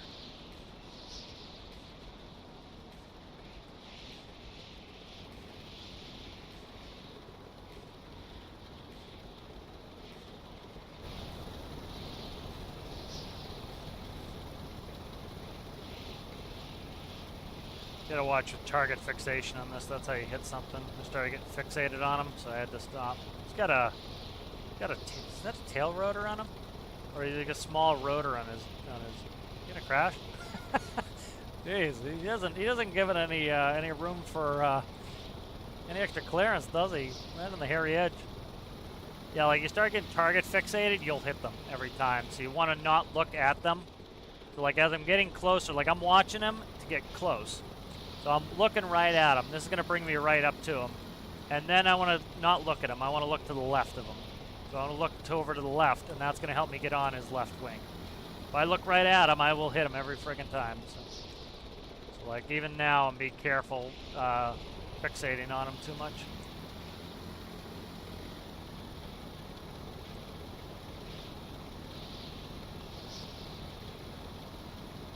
Like, I'm fixating on him a little bit too much. You see him coming in behind him instead of going to the left of him. So I got to kind of... There we go. Fixated on him there and almost banged him. That's with motorcycles. If you, whatever you're looking at, you're going to hit. So it's like when you're, that's part of how people like, they could have easily swerved around a car and they end up running right into it because they're looking at the car. You don't want to look at the car. Like if a car slams on its brakes in front of you, you want to look where you want to go. So if you want to go to the left of them, you want to look left. You don't want to look at the car that you're trying to hit. Especially a lot of new people who like freak out during moments of adversity. They'll look right at the where they're trying not to go, and then you end up going right there. So it's like you gotta look left, you gotta look right, you gotta look where you want to go, and then you know it's your body will kind of make the bike go where it's trying to go. Same thing with planes. You know, like I look where I want to land. All right. Kind of. Still look down the runway more, but...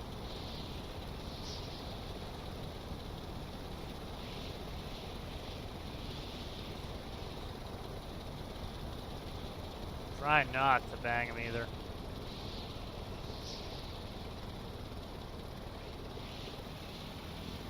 It's not the smoothest flying plane because it has no gyro on it at all, so I kind of have to Anytime I thrust as well, the plane wants to pitch up. That's what it would do IRL, is you thrust, it wants to pitch. So, you know, as I power up to try to, like, catch up to him and then power back, it's trying to pitch me, so I kind of have to keep that under control.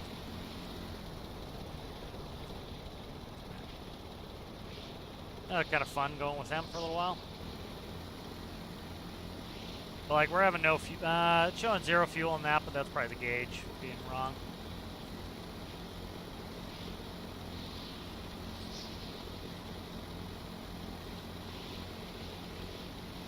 Oh, thank you there, Al. Hello, Zachy. What's happening? Did a bunch of stuff. Moved some fuel. Built a little module for the mini truck. And then flying around the ultralight, seeing if I can cool it with the air cooling. Not really. I can't get this temp down with air cooling, so I'm gonna have to come up with a new solution to fix the cooling problem with this. Because you used to be able to. We're out of fuel. Beautiful. There we are. All right, we're out. So, like, this is not actually too bad at gliding.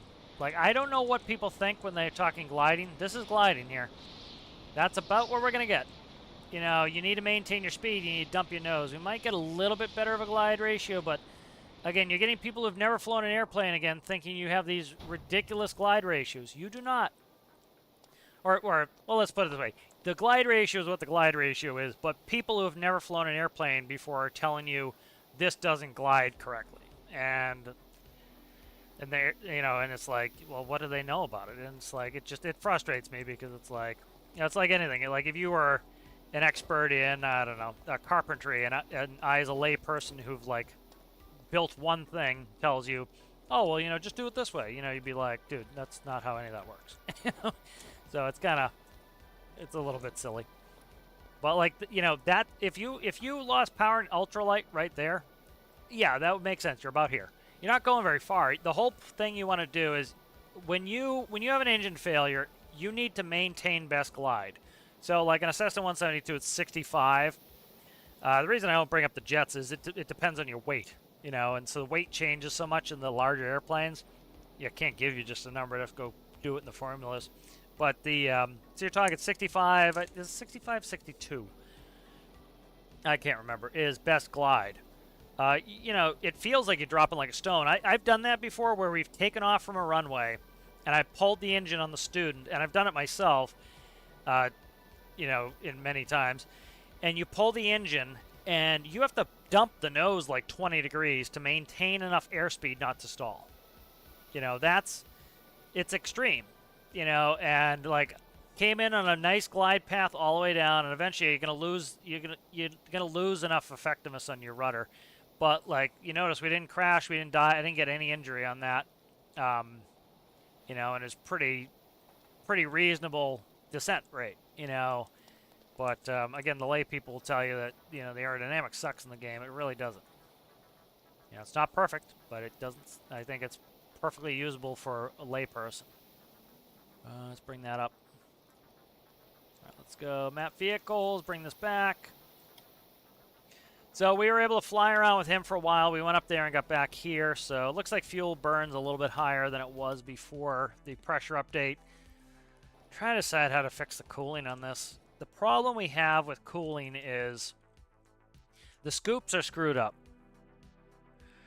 The scoops are screwy. So what you used to be able to do is, like, this is what it looked like before.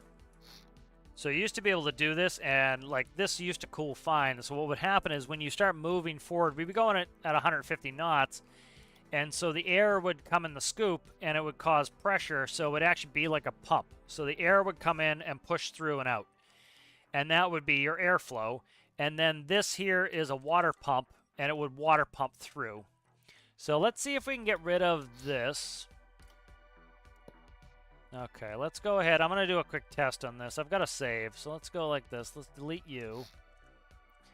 Let's see where we can... yeah, we're not going to get a good flow on... I can do it in the wind. Okay, let's do that.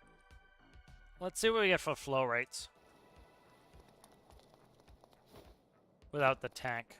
Because for this, I needed a tank. Certain builds, you do need a tank. because you're just not going to get the flow rates you need.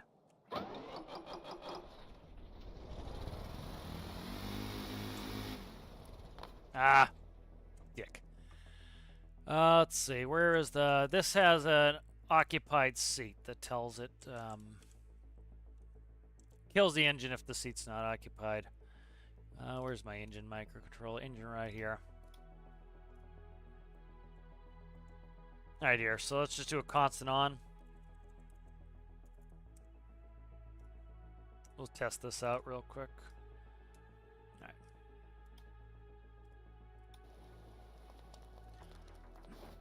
We'll see if we can't get this cooling fixed.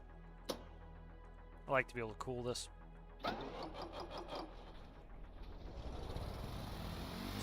So pretty much flow rate is king. The higher the flow rate, the better. A lot of that changed with the pressure update, like just how you're getting good flow rates. Yeah, so like see the fluid, we're only moving 2.9 liters per second. That's just not enough. We are just not moving anywhere near enough. So let's try to revamp this. So what I pretty much switched to is I used to use these pumps all the time, these engine-driven pumps. They're really not working fantastically, so what I usually do now... I don't think we have a piece for this. We have a T. We do have a T-piece corner. Okay, I thought we had no T-piece corner. All right, T-piece corner. Let's see. Let's grab this off. This is gonna stay.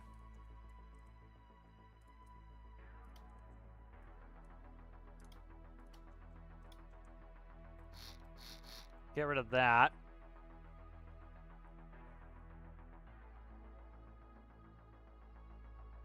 Need a water loop. Not a Waterloo, not a Napoleonic thing. Giggity. Let's see. Fluid in, fluid out. Okay, loop it. I'm trying to make this so it's not ridiculous looking.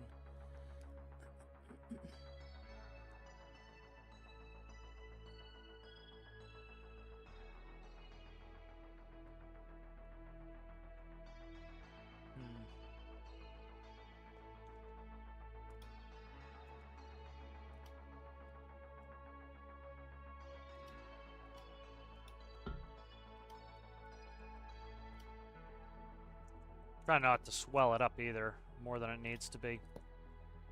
Okay.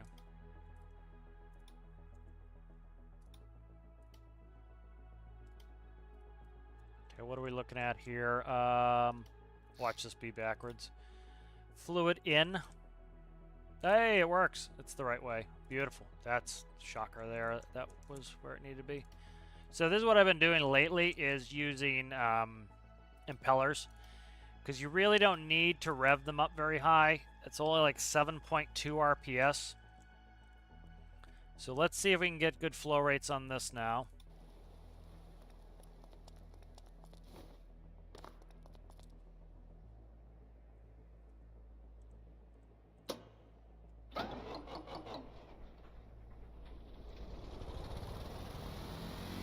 So we're getting like 2-something liters per second before.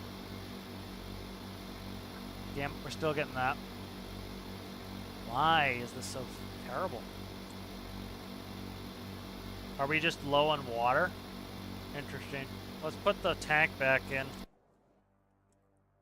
Put the tank back in. I'm curious if we're just so low in water. That's why I needed tanks in this before anyway, was the water was just so little on such a small engine. I don't have an air loop in there either. I might, I usually don't have to air relief that. Let's check. I'm just trying to watch the water side on this one right now.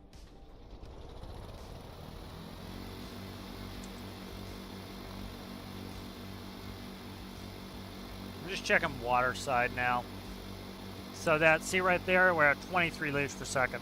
So I've got it up now a little bit.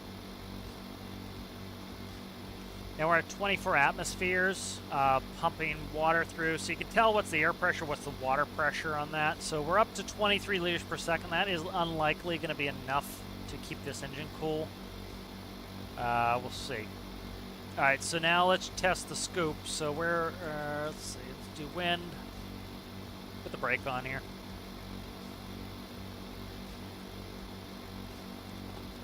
Sure, the parking brake's set. Parking brake's set. Let's go ahead and pick the wind up a little bit. Sometimes it doesn't like to register in the hangar.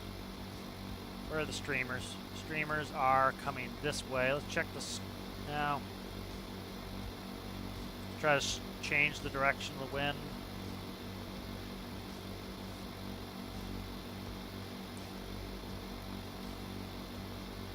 Wrong way.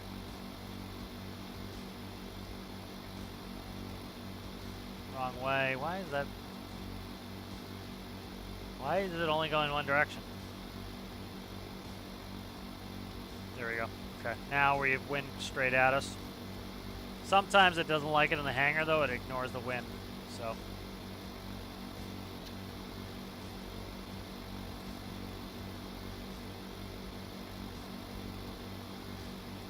Sometimes it ignores the wind in the hangar. You gotta push it outside. I've done that with doing wind turbines. You have to actually push it outside, or we'll probably gonna get blown all around.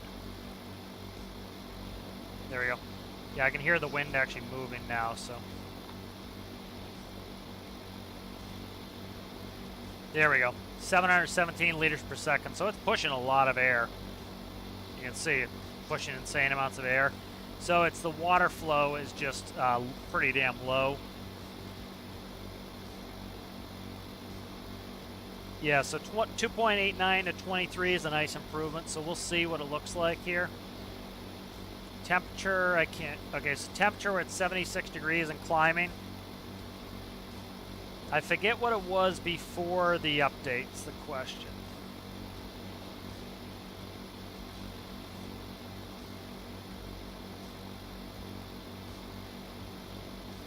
How's it going there, Pixel? Folded wings, yeah. I don't think so. Yeah, so did we get pushed back in the hangar? Yeah, you see how the hangar, so they must put a wind barrier in the hangar, maybe. Still getting some flow, but notice we're losing flow as we get in the hangar. But so we're getting plenty of airflow through the scoop, so the scoop still works fine. 23 liters per second, probably gonna be too low. I'll decrease this a little bit. We'll see where it gets to. I think I have overheating off. Yeah, overheating's off.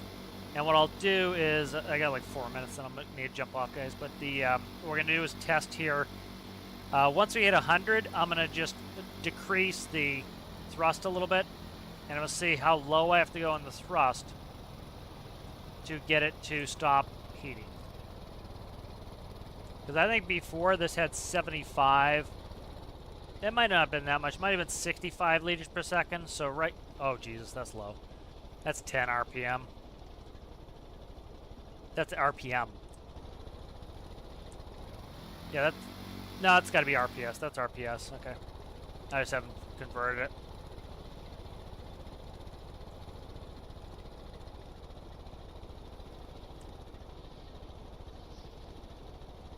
Yeah, this is why I like the devs to kind of balance work on some of this. You know, it's just, they got a lot of things going. There's 4 people, you know. You can only expect so much. So at 9 RPM, we can maintain temp. So with this setup. And we also lost some airflow because we're in the hangar again. Like, look at the scoop. We're down to 327 where we're at 700. How can we boost that up? Let's see if I put an air burp on this real quick, if I can get that flow rate up higher. So let's see, burp it here.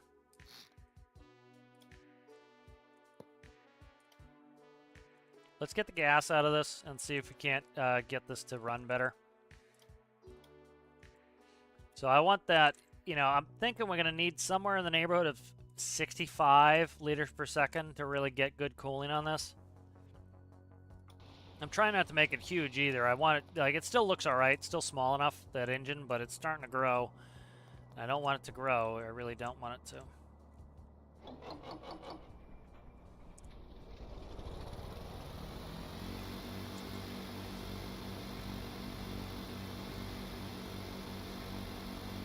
Yeah, see, that's not doing it. That's not helping at all. That actually hurt it a little bit. Yeah, see, the fluid down to 12. Yeah, interesting. It likes the pressure in there. It's interesting. I don't know why it does. One more test and then I gotta get going.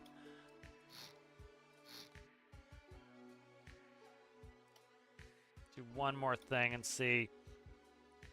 Because I'm curious if it's not even the water pressure. You know what it is? It's got to be the air pressure. The air pressure is helping to push the water through. So I bet you that's what's going on here. Is I bet the air pressure in these tanks is helping to push the water through, and that increases the flow rate. I'm thinking that's what's happening. So it's like using a pneumatic water pump, essentially. Fucking didn't seal it. All right, come on. Merge, you son of a bitch. So let's try this. This might be onto something. I might be able to air pressure. So one thing I could do is try doing an air pump. That would be interesting to try. It really would be. To air pump the water through. That could be very interesting. To do a pneumatic water pump would be kind of cool. Kind of like a jet pump.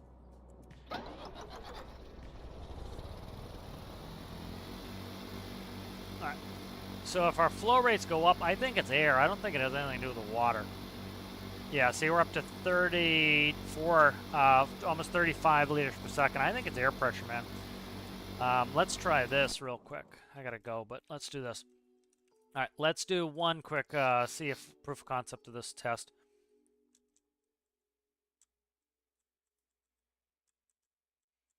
Let's go.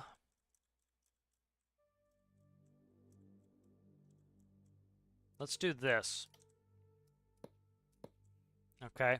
And what we'll do is on the inboard side, where is that? This is outboard side? Outboard. All right, on the inboard side here, let's do this. Put a T-piece. And we'll let air in. And this will pump in air until it gets to max pressure. See what happens.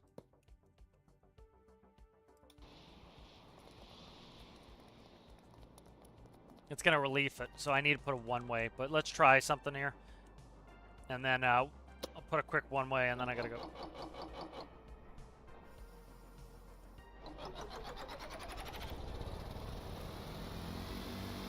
All right. Look at the liquid. 270 liters per second, baby. Look at that. It's still climbing. 350 liters per second. But the problem is it's counting air. There is air in there as well. So it is counting air in the liquid numbers, so don't get too excited about it. That's not water moving at 500 liters per second. That's water and air combined moving that fast. So, like, what I can do is here, I can actually figure it out. That's 10 liters per second of air coming in. So we don't know how much is in there already. Well, like, look at that flow rate on there by letting air injection in there. So it's essentially what it's doing is it's using air pressure to help push it through. So let this run for a second. We're not getting any airflow in here, so I need to push it outside so that we can see if it's actually going to cool, because we'll never know if it's going to cool if I don't get any air. I put the brake on. So I'll never know if it's going to cool if we don't get any airflow through the scoop. So.